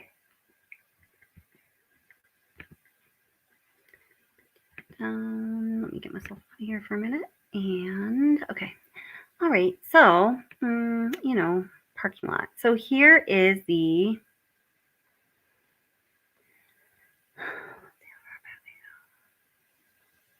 okay, so circled here, these are the windows to Dylan Mortensen's room. Do you remember when we did this, Suspicious? Like here's one of the windows to her room. Here closest to us. The window next to it, further into the house, is a kitchen window.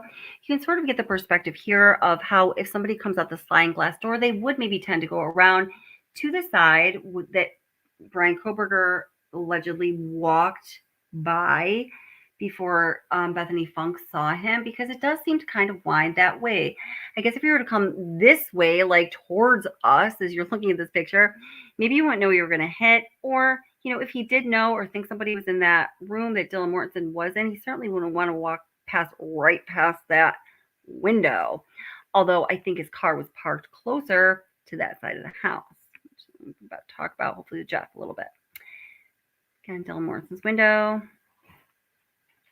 Mortensen's window. Yeah. Okay, parking lot that Brian Koberger, in my opinion, did not park in. So I actually took this picture. There's just like a little bit of video here from Chris McDonough's channel, the interview room. Everybody ought to go check out the video. I can't remember what it was called. Something about he knew the area. It's great. He did such a great job. Go check it out. Subscribe to him as well if you're not. Y'all probably are, but if not, please do. So this was on November 22nd, and I know that some of you don't agree with me that the ground was frozen on the 13th and then it may have been slick. I feel very confident in that, though, and let's not get into other discussion again. I respect the difference in opinions, but this was on the 22nd.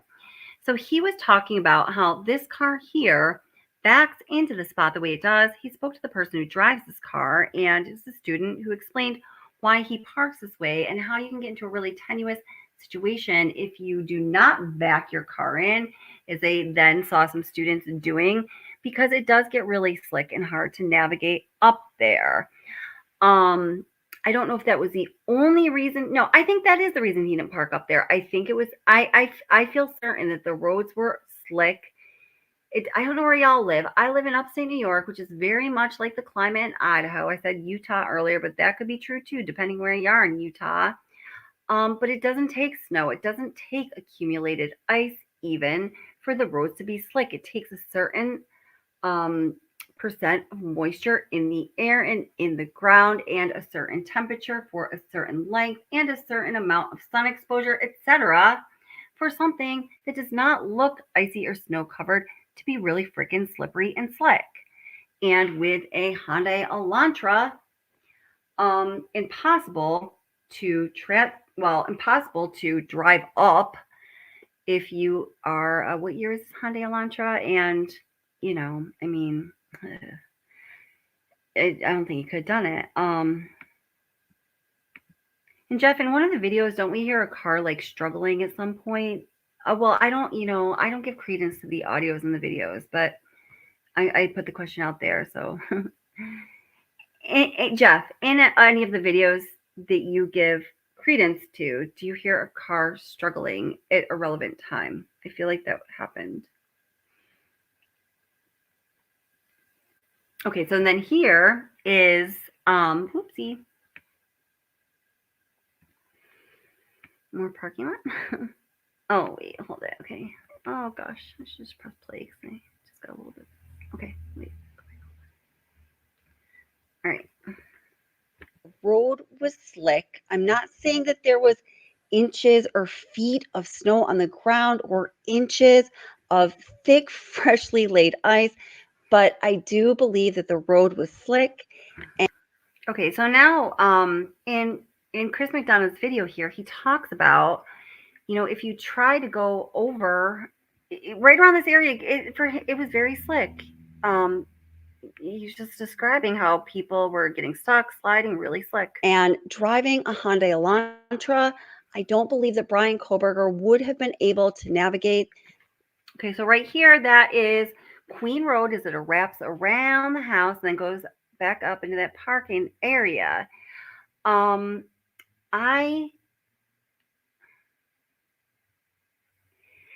I think he parked somewhere. We think he parked somewhere. Pretty sure he parked somewhere very close to the bottom of this incline. It's consistent with what is said in the probable cause affidavit, and it makes sense for another reason I might get to in this video. Those steep roads in that climate. I personally just don't think he could have done it.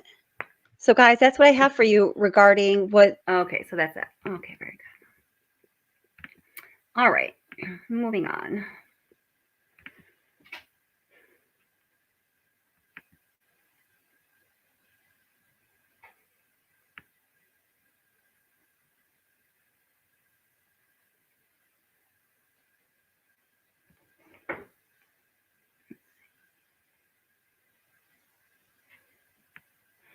I watched Dexter. It's funny. So there's only a couple.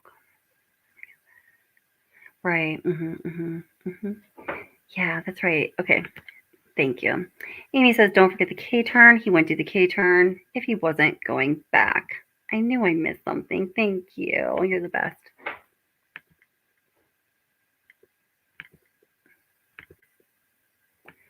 So, back to this.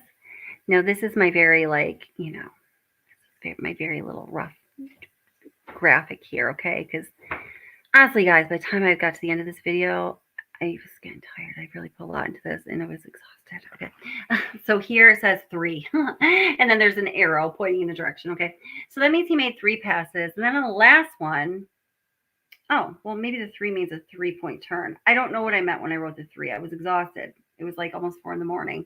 Okay, so 3. He made a 3-point turn right where you see that big 3. Which is, and I don't know if you can see very well here, but it is on the corner of King Road and Queen Road.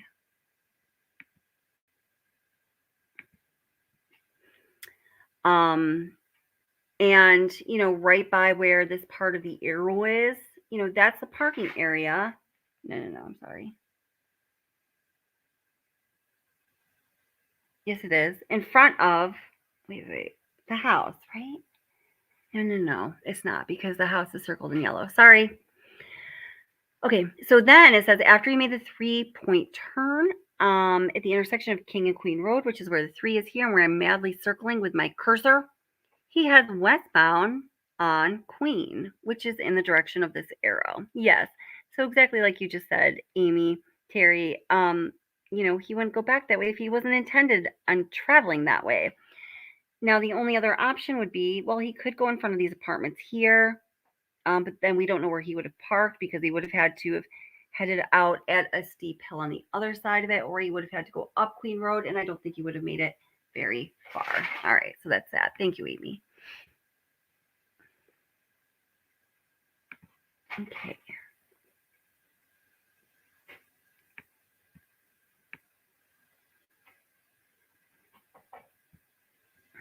dog starts barking at 4:17 a.m. No one finds anything wrong with that.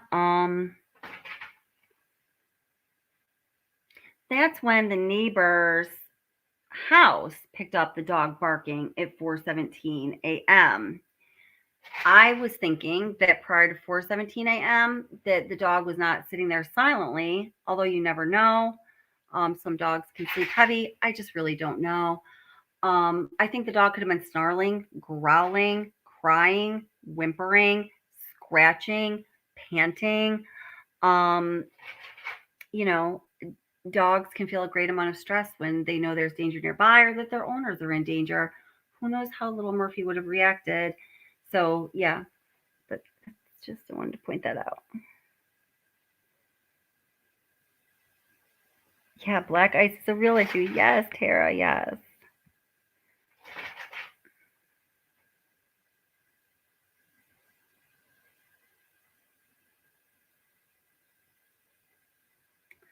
Those Reddit questions are very interesting. Okay, I've got to move on here. So, yeah.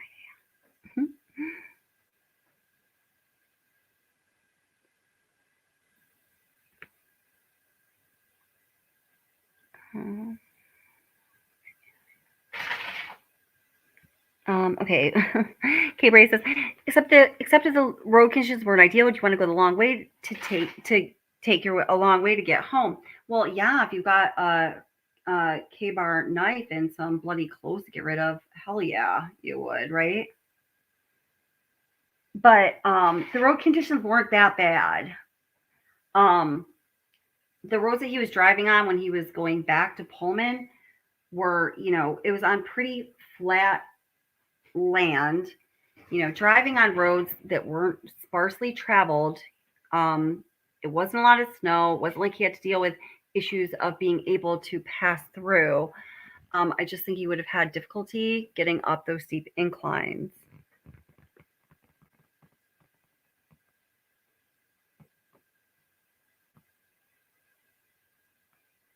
Murphy was young, yeah.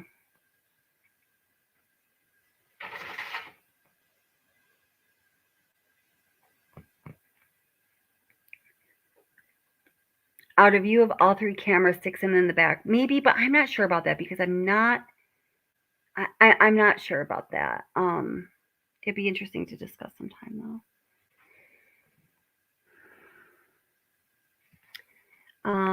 Yeah. So Angel says somebody said they found Murphy hiding under Kelly's bed. Murphy was probably, I imagine yeah, I don't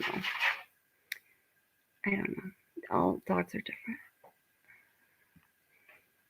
It's hilly. I hear a car struggling. Yeah. Jeff H says to Bonbon, I've emailed with the owner of the Linda Lane footage. I personally have no idea to think it's fake. So you think that the audio is also real, Jeff? So can we find the version of the Linda Lane footage on your channel where you believe the audio is real, if that does exist? Because I'd be very interested. Every time I watch it, I turn the audio off because I know that there's versions out there that people have screwed with. Because they're different. Yeah, Linda T says the Linda Lane footage is hugely doctored. I've heard multiple versions online. There you go. Exactly. Tara Blue says to Jeff, love your work. Yeah, everyone go check out Jeff H.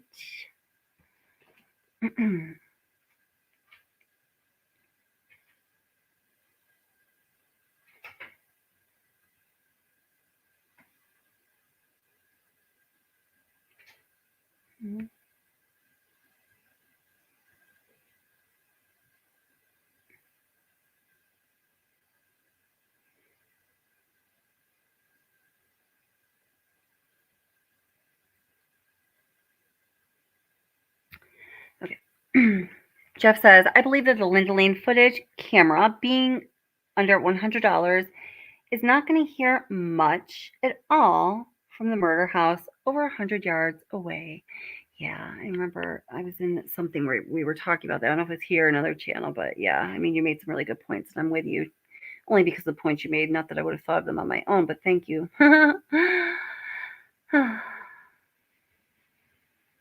Angel D says the original footage from Drunk Turkey Show has virtually no sound except the beep beep, the church bells, and the suspect video. Now, what makes you think that's the original footage?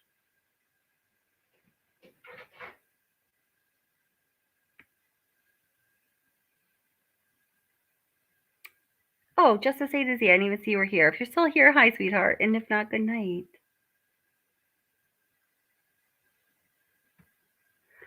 Okay, give me a hot second here. Gotta find something for you.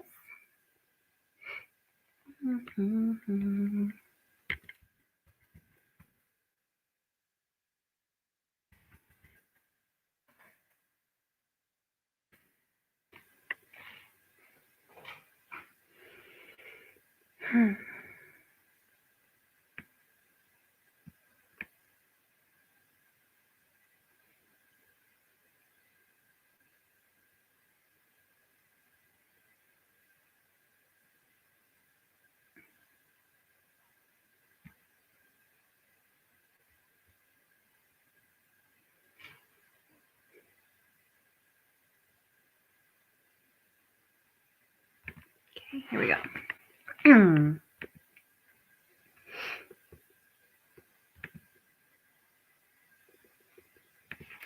Okay, switching gears. If anyone has any questions about the Bethany Funk and exculpatory evidence, go ahead and email me, wachobsession@gmail.com, or whatever you'd like. There's still going to be more discussion on that. But again, I'm just waiting on the guys to talk to some people to see what kind of permissions are out there. Just want to make sure we keep things accurate, respectful, above the table, and boring. Like I was saying in the live stream the other day, one of you guys commented on it, and like the video I put out yesterday, that the information with Bethany Funk, with the exculpatory evidence, some people were like, oh my God, people are really nasty. And people also have been threatening. All kinds of things are going on behind the scenes, not just comments and videos, but things are getting a little weird out there for me personally, by the way. So if you are a creator, if you are associated with a channel or anything like that, just be aware of what is going on around you, and don't allow people to threaten you.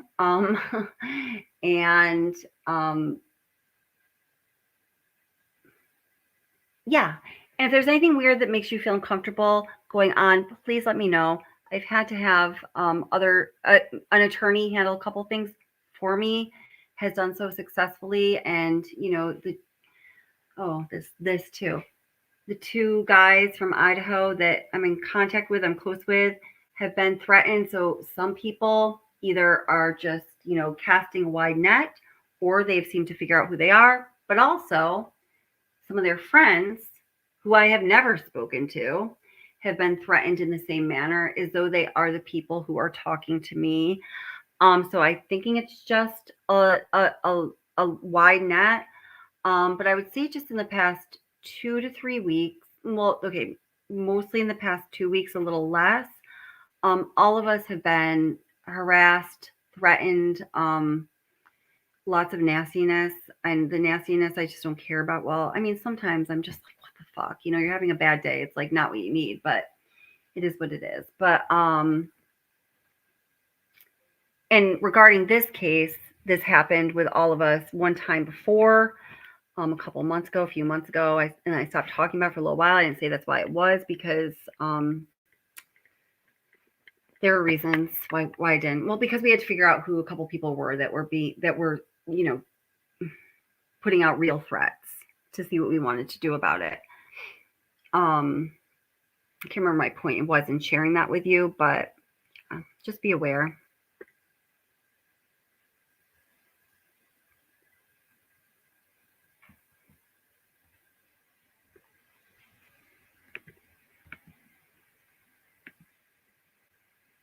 Oh, and if you feel threatened, or you're getting like, if you're a channel or whatever, let me know. I've given advice out to a number of people before in the past. So far, all of them that have acted on it have had good results.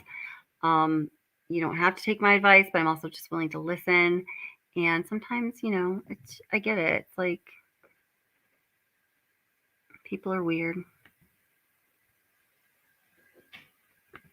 Don't allow yourself to get in a situation where you feel your safety is compromised.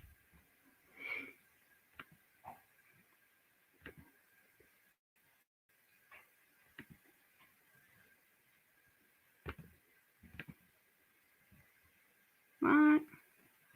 Oh, wait. Judge is deciding whether or not to allow cameras into the courtroom when the man accused of killing 4 University of Idaho students goes on trial. That man, Brian Kohlberger, his attorney is saying that live coverage would actually threaten his right to a fair trial. Meanwhile, 48 Hours has new details about the case itself. Peter Van Sant spoke with 2 of the victims' families who shared information about what happened the night of the murders. His report airs tomorrow as 48 Hours returns to CBS for season number 36. Here's an early look. It's been a long and painful journey for the families of Kaylee Gonzalez, Madison Mogan, Xana Kernodle, and Ethan Chapin, the 4 University of Idaho students who were stabbed to death in the pre-dawn hours of November 13th, 2022. Do you ever dream of your sister? Yeah, I've had some dreams of her. Just gives me some peace knowing that I know she's okay. Cool. Xana Kernodle's sister Jasmine and father Jeffrey are speaking out for the first time since Xana's murder. It just happened, you know? What do? You can't do a damn thing. Everybody's going to work and you look out the window and there's kids running down the street laughing and you're just like, how can you be out there playing? My daughter's dead. On the night of the murders, Christy and Steve Gonzalez's daughter Kaylee was in the same bed as her childhood friend, Maddie Mogan. The Gonzalezes say coroner Kathy Mabbitt told them before a gag order, the killer attacked Maddie first, then moved on to Kaylee. There's evidence. Guys, okay, and allegedly Brittany, or allegedly with Brittany J. I'm sorry if you got that a little wrong, sweetheart. I saw what you had to say about this, and I actually do. Kathy Mabbitt is my best friend. We go way back. She comes over for tea and crimpet sometime. No, I'm just kidding. I think she's awful. I don't think she's. I think she did her job poorly. I think she got way out of bounds, to the point where I think she should step down from her elected position. Just one, concrete example I can point to, but I think it's horrible when we're talking about the homicide of 4 beautiful young people with their whole lives ahead of them is on the coroner's report. She got the cause of death and manner of death mixed up. In the field, like where she named the manner of death, it actually could have been a cause of death, but more likely it would be called something different. And where she, put the cause of death, it was actually the manner of death. That's really freaking sloppy. I just think that's disrespectful sloppy. I don't know. And some things she said I thought were sloppy, and I'm sure she's a nice woman. I think there's a conflict of interest with her being an attorney in the community, and I think she needs to step down. However, I do think that this is accurate, and I'll tell you why after. It's to show that she awakened and tried to get out of that situation. They say she cried out, and her wounds show she fought for her life. How much is that? The way the bed was set up is what She was trapped. she was trapped. Yeah, but Xana also fought back. According to her father, she had severe defensive wounds. She went down fighting. I believe so. It's upsetting to think about. She was always a very strong person. A judge has entered a plea of not guilty on Brian Kohlberger's behalf, but he is not the person the families want us to remember. He's not important other than what he did and being held accountable. I'll be here to keep reminding people who these victims are. You can see Peter's full report the night of the Idaho student murders as part of 48 Hours season premiere doubleheader. That airs tomorrow night at 9, 8 Central here on CBS and on oh my Paramount gosh, I'm Plus. sorry. I was reading your comments. Wait a minute. What they talk about there? She fought for her life. Wait a minute. Situation. They say she cried out and Wait a then minute. moved on to Kaylee. The killer attacked Maddie first. Okay, then I'm sorry. If you don't want to listen, it's trigger warning. I will alert, and I need to listen to this again. I was just reading your comments, and thank you guys for your sympathy and about, the people being the way that they are. I very, very, very much appreciate that. Yeah, it just kind of is what it is till it turns real life. And I had one situation with one creator like a year and a half ago. If you know who it is, you definitely know who it is. If not, you don't. He was obsessed with me. He was determined to ruin my life and my channel. Like really super psycho crazy stuff. I mean, guys, those of you that know are like, whoa. People in my real life that know are like, whoa. My family was horrified. It was super scary. And, I just know to be careful in different ways to not get in a situation like that again. And I don't want any of you to be in a situation like that again either. So just cease and desist orders can do wonders. And there's other measures if those don't work. It's happened, What do? You can't do a damn thing. Everybody's going to work and you look out the window and there's kids running down the street laughing and you're just like, how can you be out there playing? My daughter's dead. On the night of the murders, Christy and Steve Gonsalves's daughter Kaylee was in the same bed as her childhood friend, Maddie Mogan. The Gonsalveses say coroner Kathy Mabbitt told them before a gag order the killer attacked Maddie first, then moved on to Kaylee. There's evidence to show that she awakened and tried to get out of that situation. They say she cried out, and her wounds show she fought for her life. The way the bed was set up is what... She was trapped. She was trapped. Xana also fought back. According to her father, she had severe defensive wounds. She went down fighting. I believe so. It's upsetting to think about. She was always a very strong person. A judge has entered a plea of not guilty on Brian Koberger's behalf, but he is not the person the families want us to remember. He's not important other than what he did and being held accountable. I'll be here to keep reminding people who these victims are. You can see Peter's full report the night of the Idaho student murders as part of 48 Hours season premiere doubleheader. That airs tomorrow night at 9/8 Central here on CBS and on Paramount Plus. Okay. So, all right. So there, I think, and I don't know if you guys had the chance to watch the full episode. I watched it just quickly, like once through. Usually when I watch these, I kind of go back and look at things again. But I was doing family stuff today, so I don't have the time to do that. But I thought that it was really interesting. And I do think that, all right. Hold it. Different idea. So if I know what I'm talking about. I do think that, the information that the Gonsalves family put forth there, I do think that that was accurate for a couple of reasons. Now, once again, Kathy Mabbitt, not my favorite. I think she's put out information that's inconsistent, incorrect, sloppy, to the wrong audience at the wrong time, possibly bordering on breaking laws, and definitely not upholding her duties as a coroner, in my opinion. Oh, that poor family.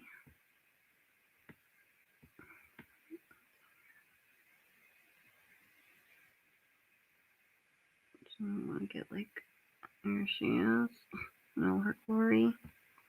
All right. Anyway, I do think what was said here, I do think is accurate. Now, first of all, if that was told to the Gonsalves family by the coroner and it was not accurate, I am certain that in their interactions with law enforcement, with investigators, as they were asking for information or conversing about information, or whatever the case may be, I don't think that detail went unacknowledged or unmentioned by the Gonsalves family. As we know, both Christy and Steve are willing to talk, and they do talk, and that is in no way, it's a slight, like an underhanded slight. I think they should be talking. What is more serious than trying to bring to justice someone who slaughtered your daughter? I mean, my God. I can't even imagine. It really hit me when Christy Gonsalves was saying, and you look outside and there's kids playing, and you're like, but my daughter is dead. I just, when I heard that, I just started crying. I just can't. My God, This poor family. Whew. So if that was said to them by the coroner, I don't think that they have not spoken about that to law enforcement or investigators. Law enforcement and investigators, I'm certain, would be aware of what the situation was at the time of the attack, knowing who was positioned where, what the evidence was, what the likely movements and actions by the assailant was. They would know all of that. Almost all of them. They would have to. That is the center of the case. How could you be working on the case if you don't know that? Because it is such a horrible, horrible thing for a parent to think about.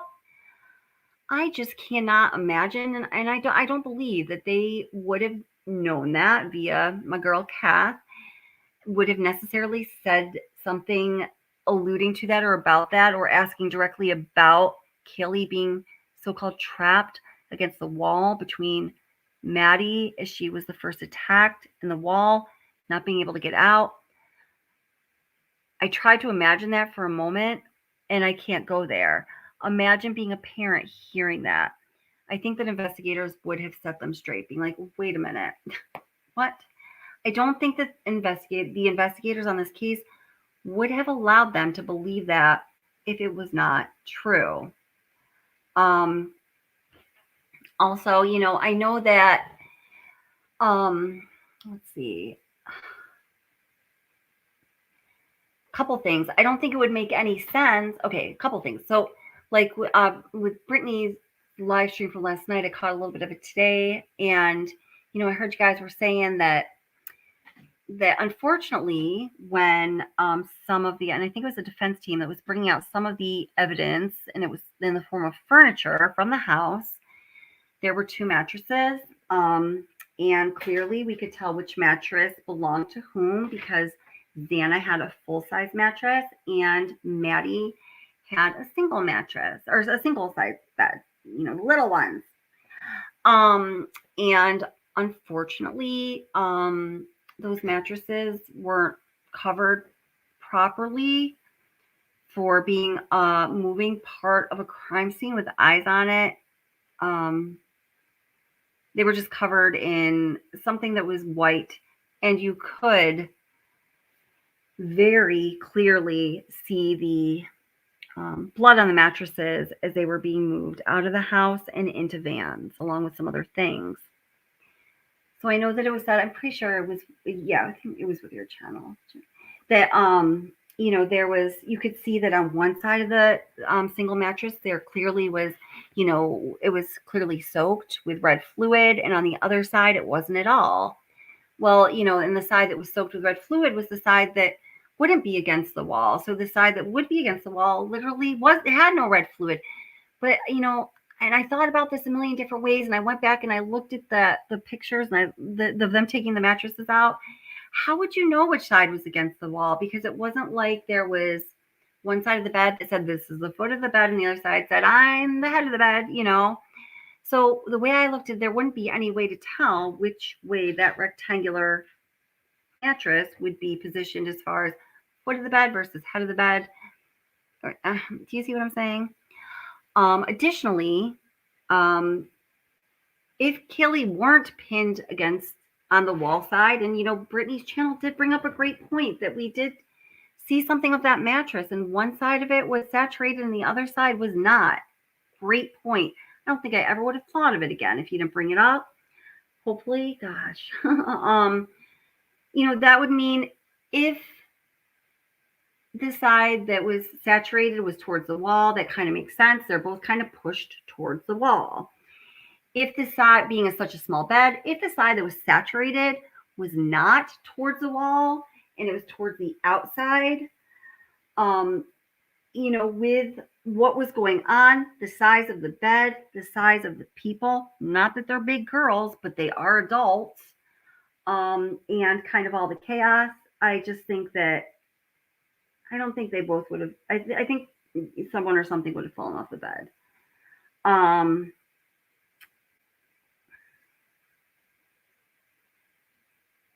I don't think that Kaylee was in her room that night because We do know that she had already moved out. I believe, I don't know if there was a bed in there or not for sure. I do believe that there was.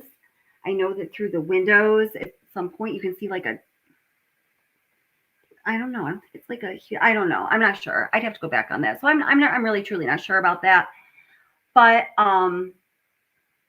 you know, they were calling Jack. It was like their last night together. Kaylee was moving to Texas. They just seemed very connected, attached to each other. I just, you know, I just see them falling to asleep in bed together. I did that all the time with my college roommates and my friends earlier on in life, or even, my God, my best friend comes and visits sometime. We will be like watching movies, just being silly, like hanging out on like my couch, and we'll fall asleep kind of just like sprawled all over each other, like on a couch, smaller than a single bed. And it's fine. She's my best friend, you know? So that's that. I didn't mean to get so far into that point, but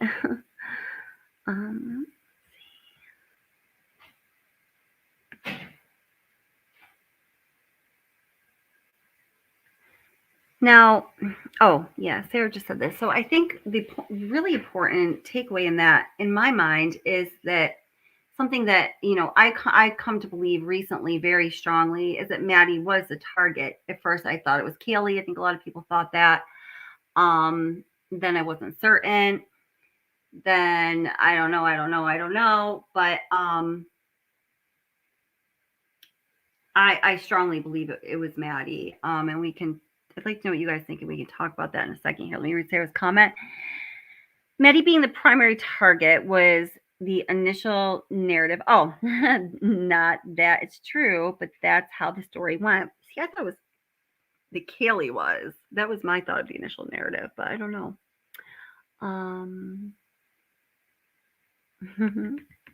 I like repeating exactly what's in the court documents. Always a good move. Thank you.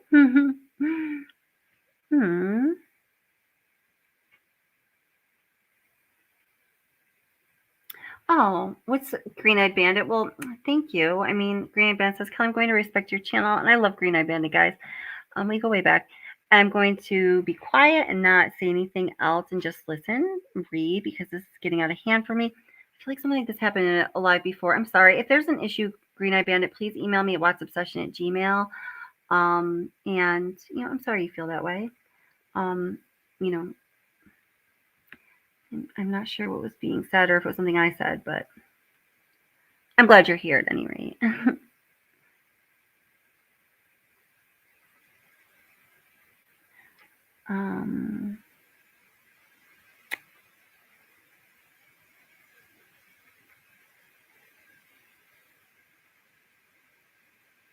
Oh, gosh.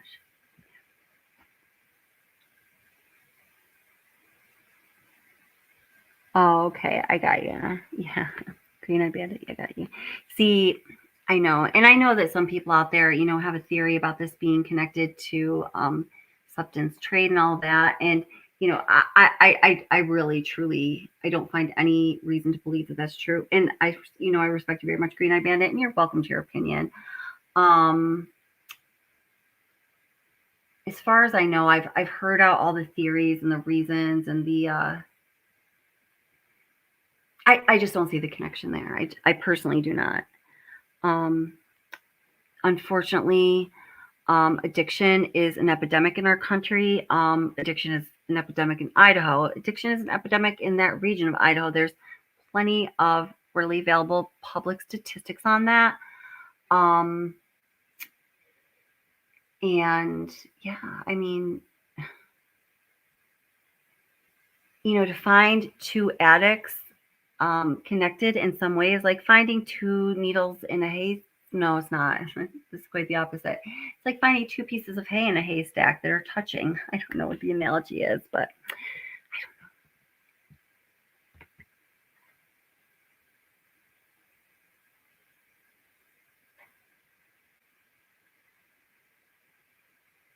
know. Yeah, I know. Greg, oops, I lost the comment. Yeah, Linty, I agree. Complete failure.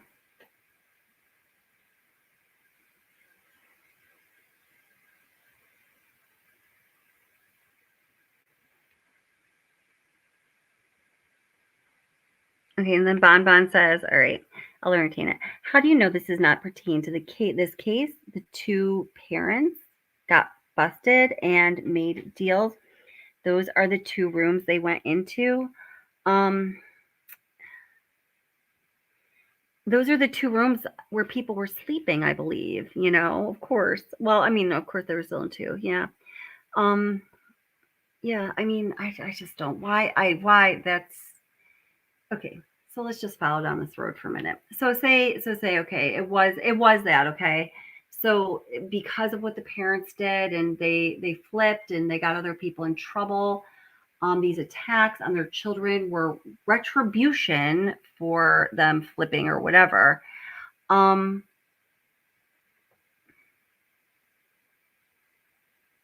who connected to them would have done this? If it was anything in the organized crime world, never in a million years would it have been this sloppy. That would be far too much risk tolerance for somebody to be caught in connection to organized crime, which would necessarily start the dominoes in effect of taking down whatever organization it was. Any organized crime, in my opinion, would never deliver retribution in this manner. I mean, if somebody can think of some examples, please throw them out there. Not in this country, at least. Maybe like in the country of Mexico.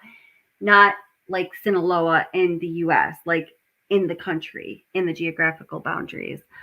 I don't know. Can't see it.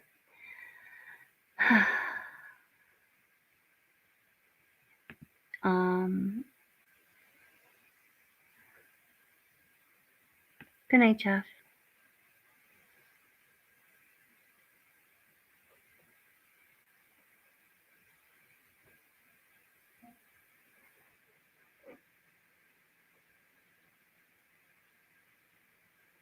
Gregory said those mattresses were sickening. They absolutely were. I mean, it's kind of a shame that, some people didn't need to see that. Or I would show it to you. I don't know. I don't watch it on this channel.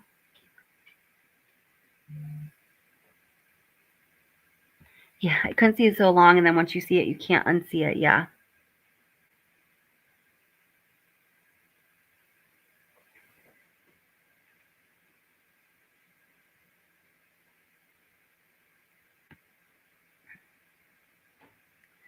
Hi, Miss Lily Z. How are you doing? Nice to see you. Does anyone want to come up and say anything?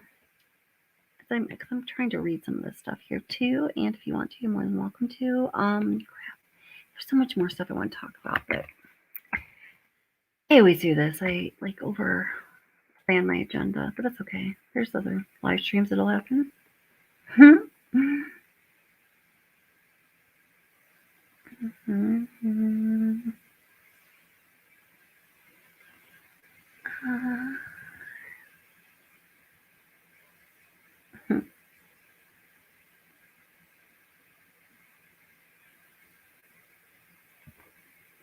You are blaming the victims for their parents' alleged behavior. Is she doing that? I didn't see that. Or is that happening? Well, we don't want to do that, but I didn't see that in what she said. I think what I read was she's saying they might be victims, but not that they're to blame. But I'm not sure. Jeff's channel is, I don't know, what is Jeff's channel? I think it's just Jeff. I think it's just Jeff H. I'm pretty sure.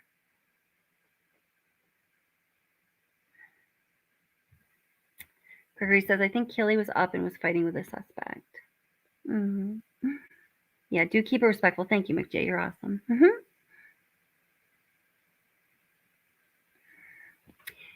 I now think Kelly was sleeping in Mary's bed based on the parents' information. Yeah.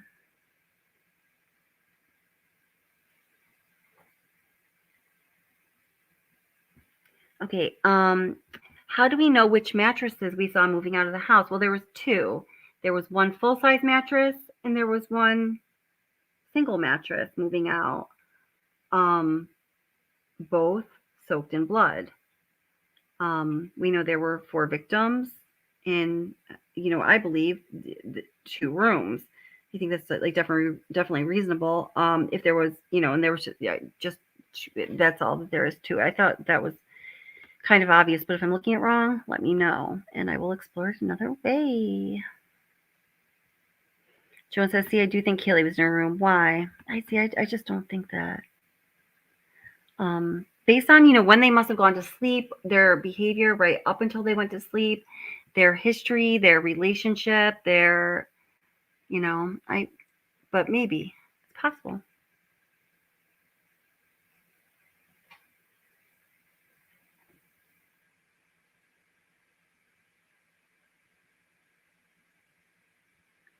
You think Maddie and Xana were the targets? Yeah, I think that they might have been. I think Maddie definitely.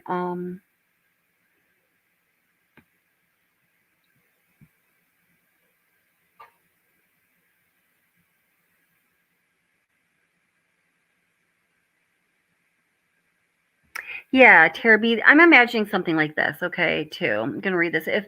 If they were in the same bed, I feel like Kaylee went to Maddie's room trying to call Jack using Maddie's phone, like any girl who's calling their boyfriend who isn't answering and fell asleep. That's why Murphy was alone. Yes, exactly. Yep, I think it was just something like very natural like that.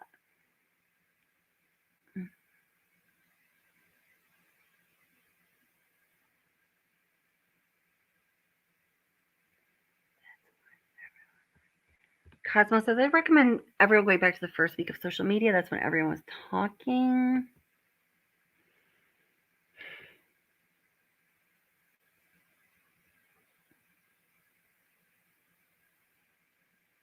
Oops.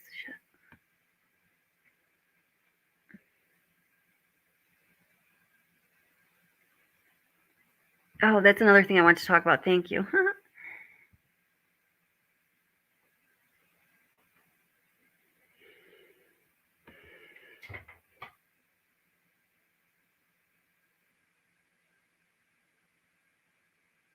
Oh, I'm sorry. I'm sorry, Bonbon. I'm sorry. Sorry about that. Sorry. Okay, I'm going down further. I'm going to current time now. Sorry about that. Hi, Sherry Cleaborn. How are you doing? Sorry about that. Acid Rain says, why was Ethan's location not stated in the PCA?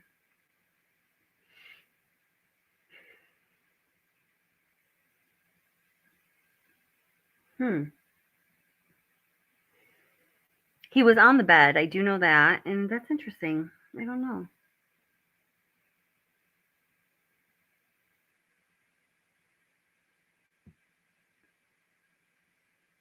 I don't know. That's interesting. I don't know. That's a good question. I haven't heard anyone ask that before. Does anyone have any thoughts on that?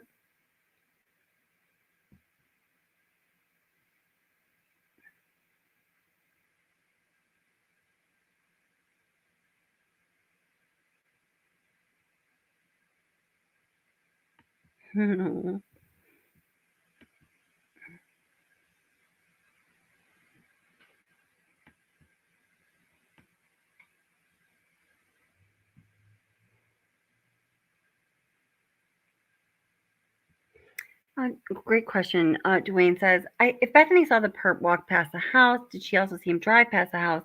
As far as I know, no. But I'm going to write that down as far as questions to ask. I think we would have talked about that if anyone knew about that. Yeah. But good question. Yeah, great. This is a really great point, too. Thank you. Artemis says, Kara's arrest, that's Xana's mom, was November 19th, and her case wasn't settled until a couple months ago. Plea deals don't mean snitching. It just means the case isn't going to trial and a deal was reached. Yeah, that's totally true. In some cases, it can mean that for sure.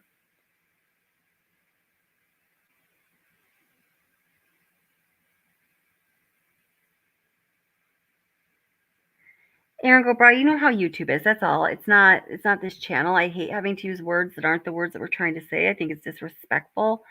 But yeah.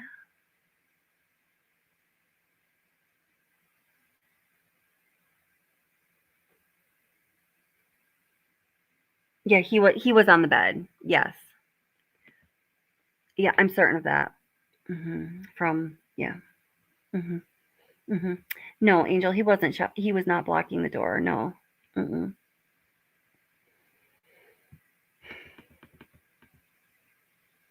Yep, that's right, Gregory. And the PCA, it says also in the room. Yep.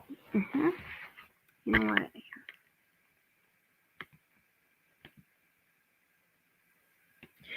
Well, I don't know if the doorway thing was a rumor. Oh, this is another one. What can I talk about thing? Just one second.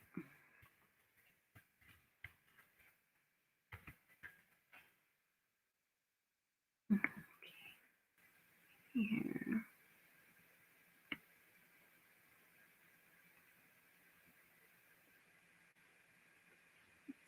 Let's talk about that.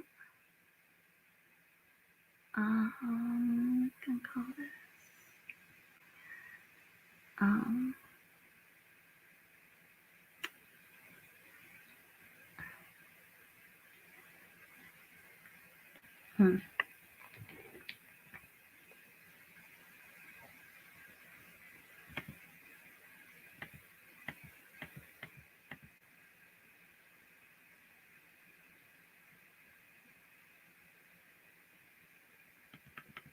Sorry, I'm just reading this real quick. Directly down the hallway to the west.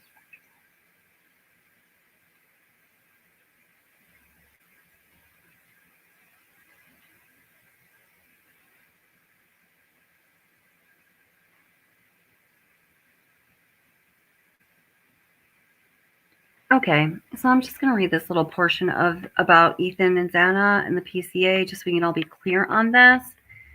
So, I'm telling Ethan was on the bed.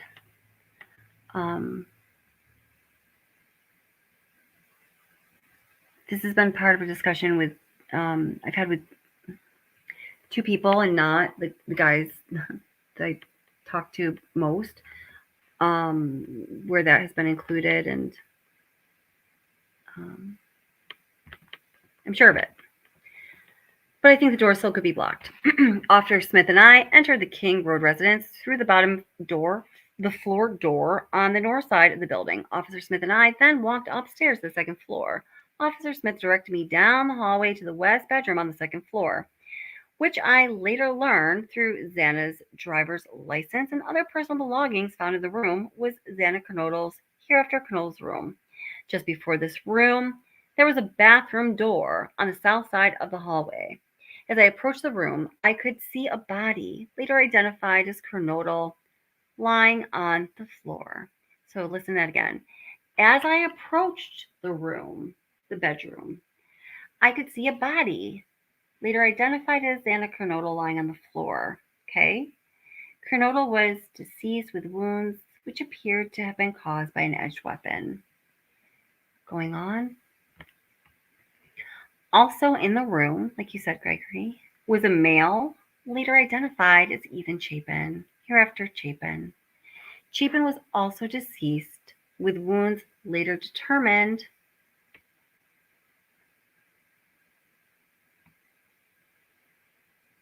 to be caused by sharp force injuries.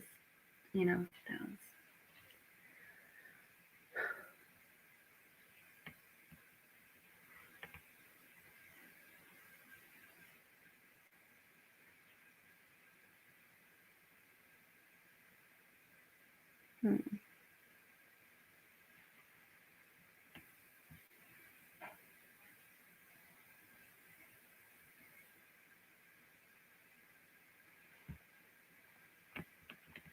I'm going to read the part about Kaylee and Maddie too. As I entered this bed, because there's a lot of questions about it always. As I entered the bedroom, I could see two females within a single bed in the room. Both Gonsalves and Mogan were deceased with visible stab wounds. I also later noticed what appeared to be a tan leather knife sheath laying on the bed next to Mogan's right side when viewed from the door. Sheath was later processed and had a K-Bar, USMC, and United States Marine Corps Eagle Globe and Anchor insignia stamped on the outside of it. The Idaho State Lab later located a single source of male DNA. Suspect profile left on the button snap of the knife sheath.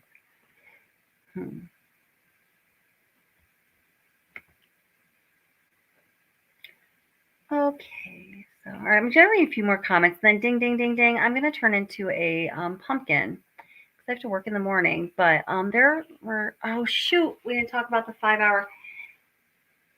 There's going to be another live stream. We're going to have to continue this because there was a lot to talk about. There is a lot to say, and I definitely want to talk about that.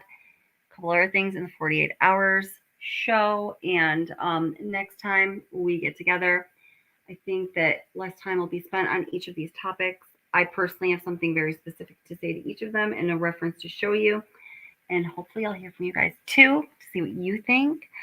But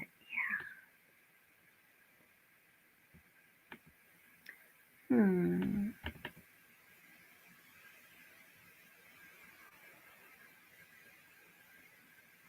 Oh, gotcha, Aaron.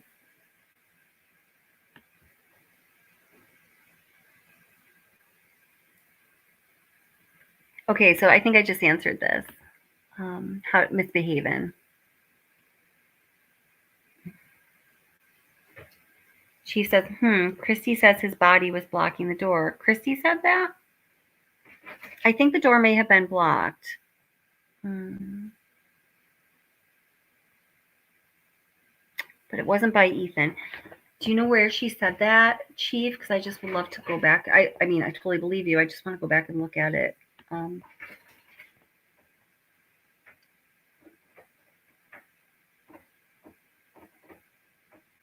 That's true. They are taking down channels. Yeah, that's right.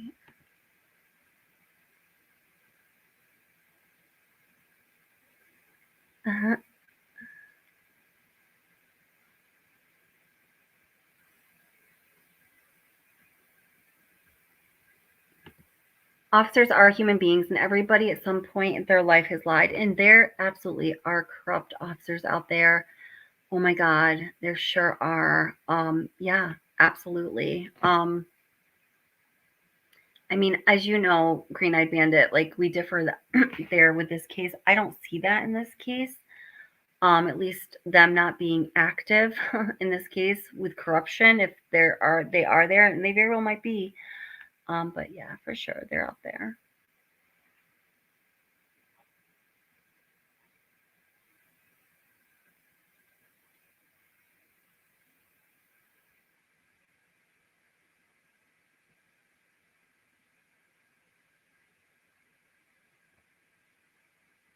Yeah, I don't know where Dylan was that night either. Yeah, I do not know where Dylan was that night. I have not heard anything about that as far as I can remember. Good question, though.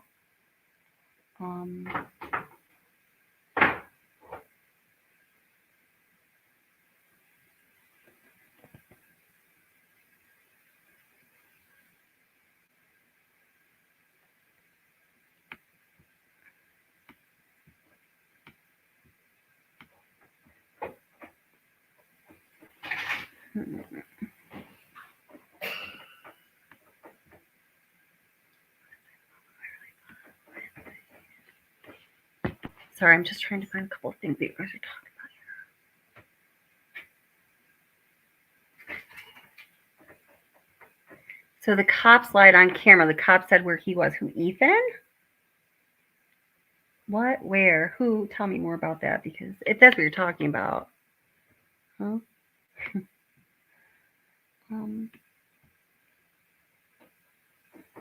Or if you're saying where Ethan was. Okay, let me get caught up with this. So you're saying not according to Gonzalez. That's what was told to her. And that the cops also said this on camera. Where did the cops say this on camera? That Ethan was blocking the door. And what interview did she say that in?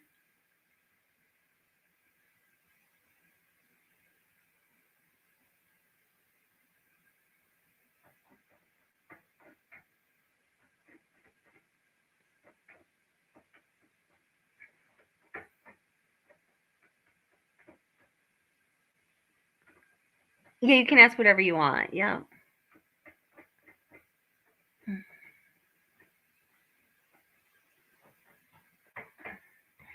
don't remember Chrissy saying that Hunter said that, but okay. Hunter, I don't. That's not Hunter's story. Okay, I'm gonna say that. That's how I can say that. I do. Maybe she did say that, and gosh, my brain's a little mushy. So much information. If somebody could tell me where she said that and where the police said that on camera, I would love to go look that up because I believe if you guys are saying that, I'm not doubting you. I just want to go check it out. So, putting stuff together. Who said they couldn't open the door because Ethan was blocking the door? I just know the door was blocked. And my thinking on it is that people said the door was blocked. You couldn't get it open. The door was blocked a bit. Not that it was necessarily Ethan. Unless you were the person who walked into that room, I'm not sure how you would know who it was, unless you were, of course, law enforcement who went in there too. I don't know what else to say.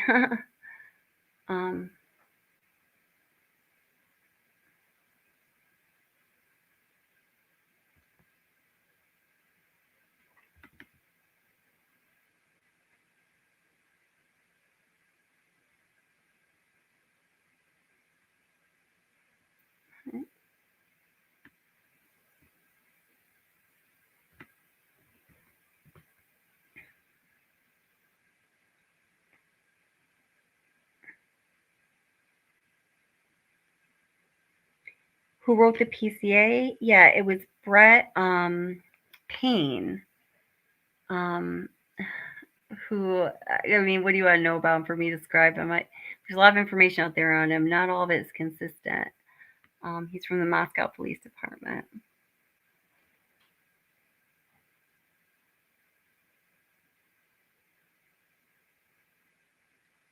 Okay, so Travacato. It was first said that a body was blocking the door so they couldn't open it. I wonder if that's true. From what I know, that is true. Okay. From what I know, Ethan was on the bed. Okay. And that's how I'm agreeing with what you're saying there. That's like what I remember, but I don't know. Okay, so David Edwards says, Daniel said that Ethan was blocking the door, told to him by Kaylee's mother. Well, maybe, but I mean, I do think it's also possible that maybe Daniel could have gotten that fact a little wrong too. See, that's all it takes is for one person to get a detail like that wrong, and then the whole narrative gets screwy. And I'm not saying it was necessarily Daniel in this case, but with what you're saying here, I think that certainly could have happened. Apparently, Christy Gonzalez said a lot of things to him. And I do think that the Gonzalez family, both parents, talking to me sometimes is a little confusing, not always so clear. Maybe that's how they always are. Maybe it's just because they are under so much stress and grief. I don't blame them whatsoever. But I could see that detail getting mixed up in the telling and the retelling and the retelling of it. So I think that's probably what happened.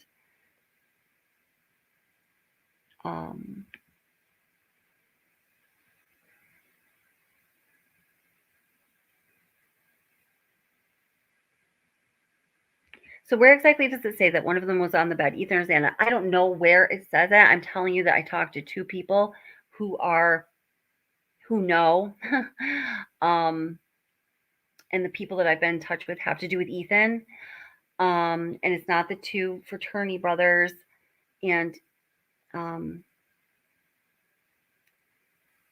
already stated what I know to be true. I don't want to keep saying it because I don't want anyone to get upset. Because there are real people out there that, gosh.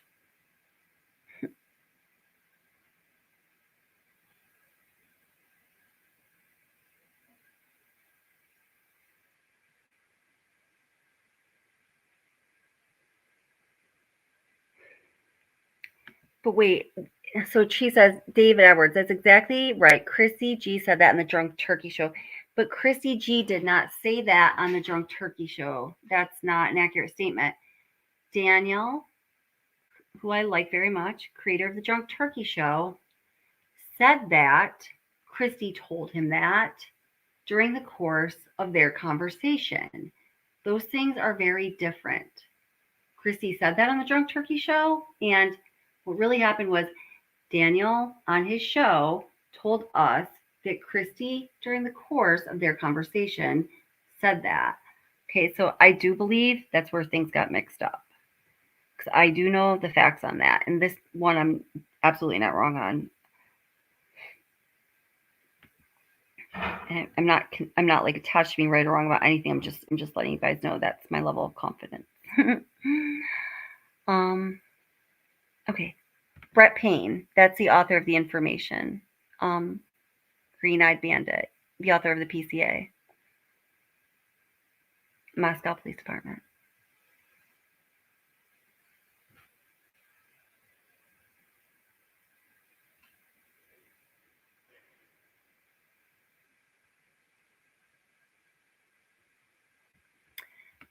Maybe the door was unblocked by the time the cops got there. I think that is possible. Because Hunter got in, right? So he saw what he saw.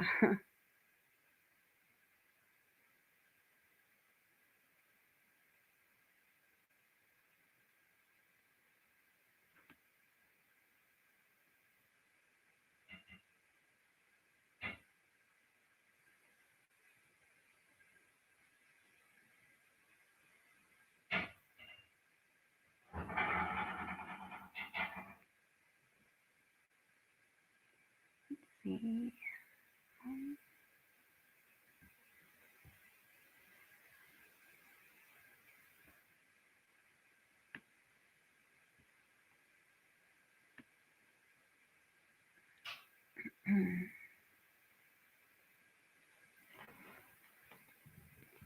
All right, I'm just getting a few more here.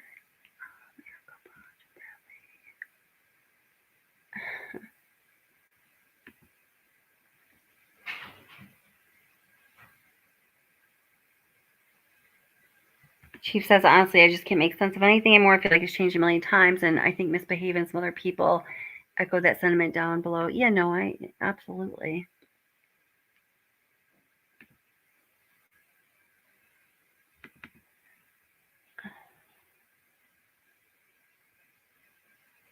Yeah, from Daniel's conversation with Christy, I think he gathered that information. I think he thought he gathered it too, but I think either she misstated things or he did. Well, one or the other did. I do know that.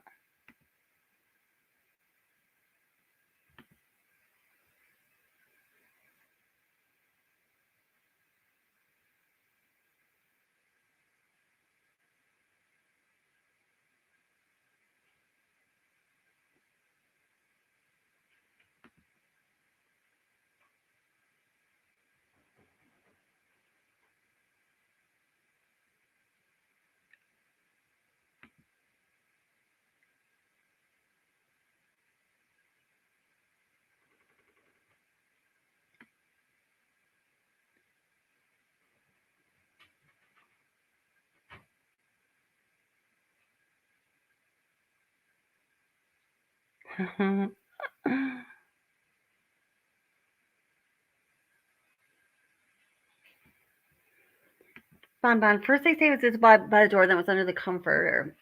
He says he later noticed that it was visible when looking at the bed from the door, partially under Maddie's body and partially under the comforter. Yeah, I mean, I hope you can, when you're an investigator and you're looking for something suspicious in a quadruple murder scene, I hope you can spot something that's out of place, even if just a little. Yeah, totally.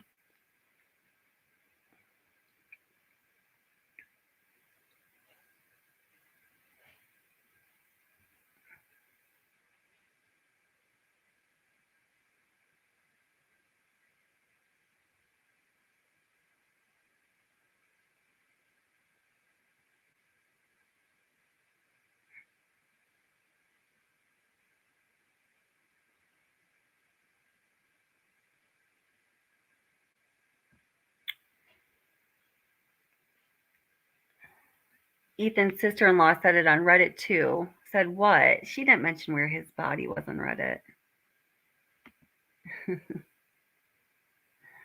She definitely said things. We talked about in the beginning of this live stream.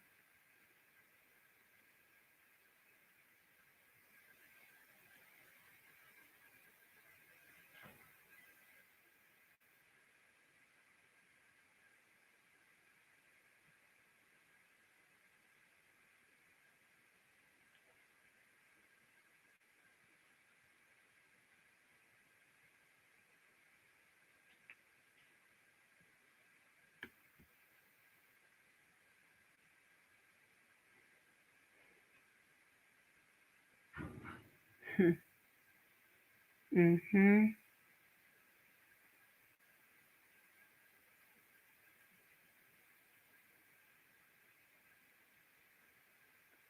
Necessary Evil says, we've had 3 fake witnesses. 3 YouTubers who introduced those witnesses can no longer be trusted, in my opinion, period, because they're all buddies, and I don't believe in coincidences like that. And who is it that's buddies? I'm interested, but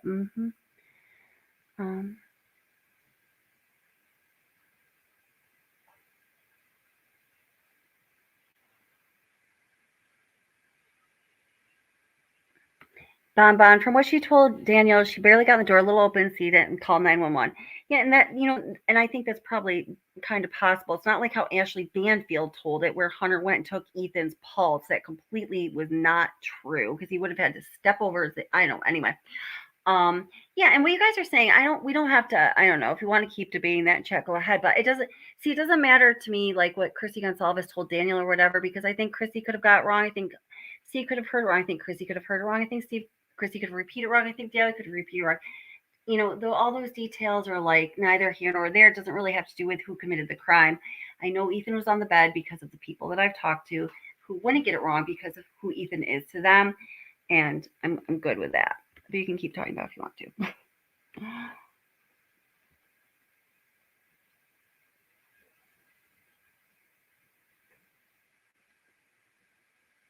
It doesn't say it anywhere in the PCA. I just explained to you though. So let's see. Coroner is totally questionable, yes.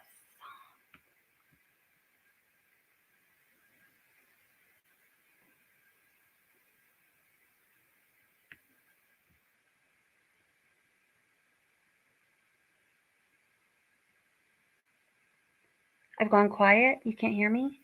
Can you hear me? Wait. Can you hear me? Okay, there you go. All right. Let's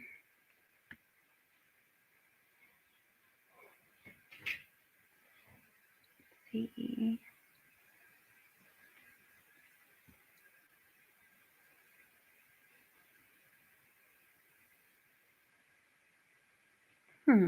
Okay, so we keep mentioning Kathy Mabbitt, so I'm going to get going pretty soon. But just in closing, I do want to show you a little something special I made for Kathy Mabbitt.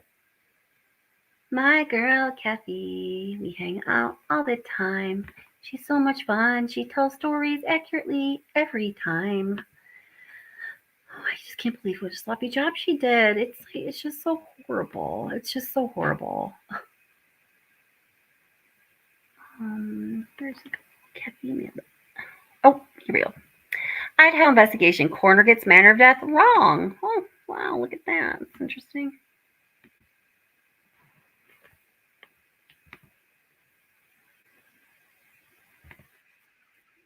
Oops.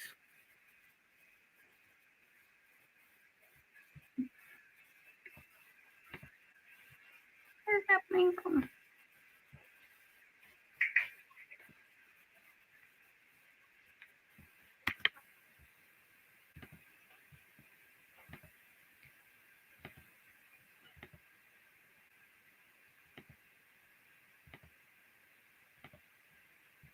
Kelly from Watch the Obsession. Thanks for taking time to watch this video. Please click like and subscribe and hit the bell for future notifications. This video is going to be about some of the early declarations that were made by the coroner and some investigators in the very early stages of the investigation into the homicides of Ethan Chapin, Xana Kernodle, Madison Mogen, and Kelly Gonsalves. So take a listen to what Kathy Mabbitt, the Latah County coroner, said here and what the reporter said in commenting on Kathy Mabbitt's report. Do you notice something wrong with what is said here? I was shocked when I got a call for 4 homicides. Latah County coroner Kathy Mabbitt declared the victim's manner of death stabbing, likely from a large knife. She told us the case is one of the worst she's seen. Part of a coroner's job is to determine the manner and cause of death. Regarding the manner of death, the death may be determined to be natural, by accident, by suicide, by homicide, or undetermined. A coroner can also determine that the manner of death is pending an investigation. Now, the cause of death is specifically what caused the death. For example, drowning, stabbing, suffocation, and so on. So let's listen again to what that reporter said about Kathy Mabbutt, the county coroner's report.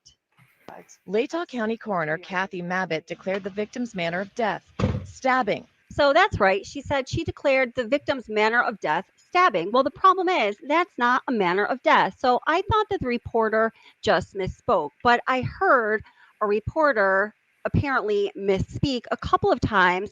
So I looked into the actual documentation, which we see here, which is directly from the coroner. And the coroner, Kathy Mabbutt, has the manner of death listed as stabbing. That wouldn't be the manner of death. That would be the cause of death. And I just cannot believe in a case like this, where the lives of 4 young people were lost, that the county coroner would get this wrong. I think this is absolutely unbelievable. So we can see here on this document that she has the cause of death listed as homicide and the manner of death listed as stabbing, which just isn't right. And I think this lack of attention, as I said, is just wrong. The way this should really read would be the manner of death is homicide and the cause of death would be from stabbing, as we learned after we learned the details of this horrible event. Immediately after this tragedy occurs, coroner Kathy Mabbutt went on several stations giving several interviews talking about the scene that she witnessed when she went to the crime scene. How many times have you heard a county coroner going on media sources to give interviews? This is really unprecedented. They were pretty involved in the community, so it feels very personal. There's quite a bit of blood in the apartment, and it was a pretty traumatic scene to find 4 dead college students in a residence. The Latah County coroner is commenting, saying the scene she saw on Sunday was gruesome, and any new clues are needed in the investigation. Could be some evidence of the suspect that we get during the autopsies, which would be helpful. Among all of the confusion about this case, right after this tragedy occurred, had to do with Kathy Mabbutt's statements. She said both that the victims were attacked while they were sleeping, and then she also talked about looking for evidence in terms of defensive wounds, which really doesn't make sense to anybody. The 4 University of Idaho students found dead in an off-campus house last weekend were stabbed to death in their beds, likely while they were sleeping. That's according to the coroner. Investigators now working to determine if the victims had defensive wounds or may have gotten the suspect's DNA on their bodies. Well, looking to see if there are some clues that are on them, so some of the suspects' blood perhaps, or something under somebody's fingernails. Yeah, good evening, Sean. We spoke to Kathy Mabbutt, the coroner, and she says out of her 16 years here in Latah County as the coroner, she's never seen a situation like this, ever, describing it as a gruesome attack. She says she responded to the house about 5 hours afterward. Mabbutt says the police were investigating the scene before the bodies were removed from the house. We learned that the autopsy will hopefully be done by tomorrow, and at that point, we'll know the exact cause of death for each of them. How bad was it? It was very, very traumatic. Have you seen anything like that before? No. the autopsy will show the cause of death and will hopefully find some sort of DNA from a potential suspect. She says they typically look for DNA under the fingernails and through other exams. Mabbutt says they will be looking for defense wounds as well. The coroner, who's a grandmother and feels for the families, says it was a tragic death. In addition to the coroner, Kathy Mabbutt being very loose-lipped in talking to the news media and anyone really that wanted to give her an interview, it seemed, she also disclosed some sordid details to Kelly Gonsalves' sister, who is a minor, as Christy Gonsalves recounts here in this heart-wrenching interview. Sleepless nights. It's feeling sick to your stomach. It's just being left in the dark. Kaylee Gonsalves' mother recounting the chaos on the day she found out her daughter and Kaylee's best friend Maddie were killed, along with Xana and Ethan Chapin. It was There's nothing you could do. Absolutely nothing. Just, we were running around for hours just not knowing what was going on, what happened. Because we found out by people calling us. And the sheriff showed up about 3 hours later. When you saw the sheriff, did you know? Yes. And I had said that. I said, it's not real until the sheriff pulls up. Gonzalez says she and her family support the police and the work investigators are doing, but they're critical of authorities for what they called poor communication with victims' families. You found out about the white car from a press release? Yes. Yes. Did they send you the press release? No. This morning, new clues related to that white Hyundai. Fox News Digital reporting this new surveillance photo from a gas station showing what appears to be a white car driving at 3:45 a.m. on the night of the murders. Meantime, Gonzalez also told me the county coroner called and told her 17-year-old daughter graphic details from the autopsy over the phone. She asked, are you sure you want to know this? And my daughter, thinking that she did for whatever reason, said yes, and she proceeded to tell her. And so, and you haven't spoken to the coroner? No.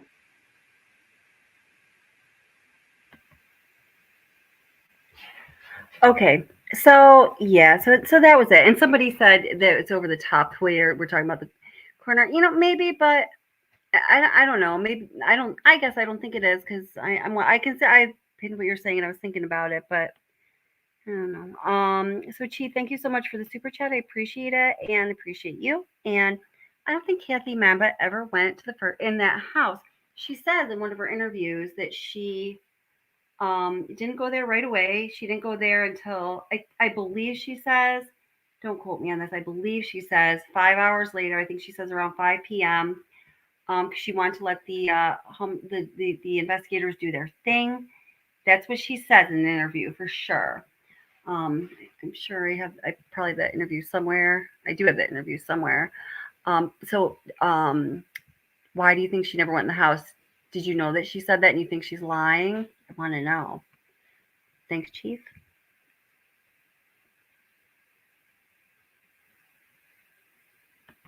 They are all good buddies behind the scenes. Is that right? Necessary evil? I wasn't sure about all of that. You know that, though? That's very interesting. Okay, yeah.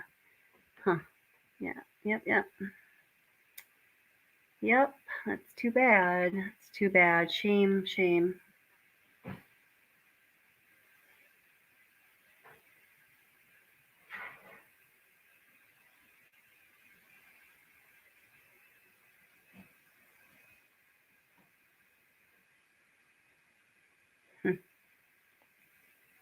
Wow. Yep.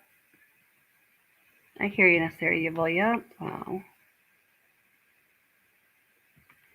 You had 3 identified male DNA to deal with. It's one of the first things we talked about in this live stream.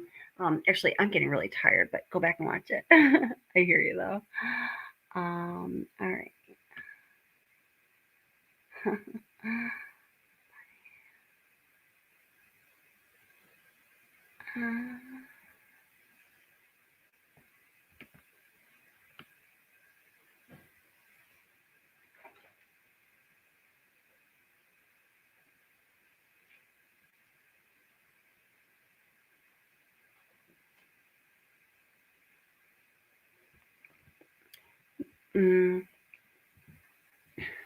So Green Eye Band says there's 22,000 Hyundai Elantras in the Moscow, Idaho area. The particular time is it's actually in that whole region. And at Washington State University, there were 90 Elantras.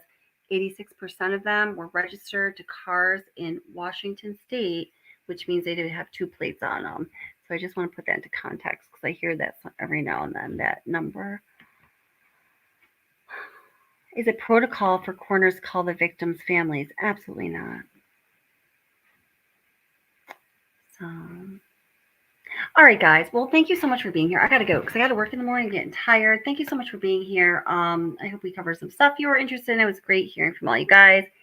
And, we didn't talk about the 5-hour missing Ethan and Xana time frame or several things in 48 hours or a few other things I do want to talk about. So that'll be next live stream. I really want to make sure that we could go over the information, ask questions, and kind of make sure I got things straight about the Bethany Funk and exculpatory evidence, since I feel responsible for that. Well, because I kind of am in the land of YouTube right now. So if you do have any questions about that, please let me know. I would love to answer them and hopefully answer them correctly.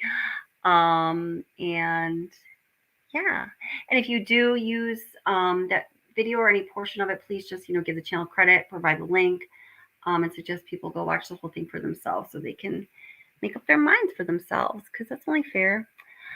Yeah, my ears are telling me. There's something funny with her, and I can't put my finger on it unless it's just that she's like sloppy, and that could be it, but it might be something different. Oh, thanks, and thank you, Gregory.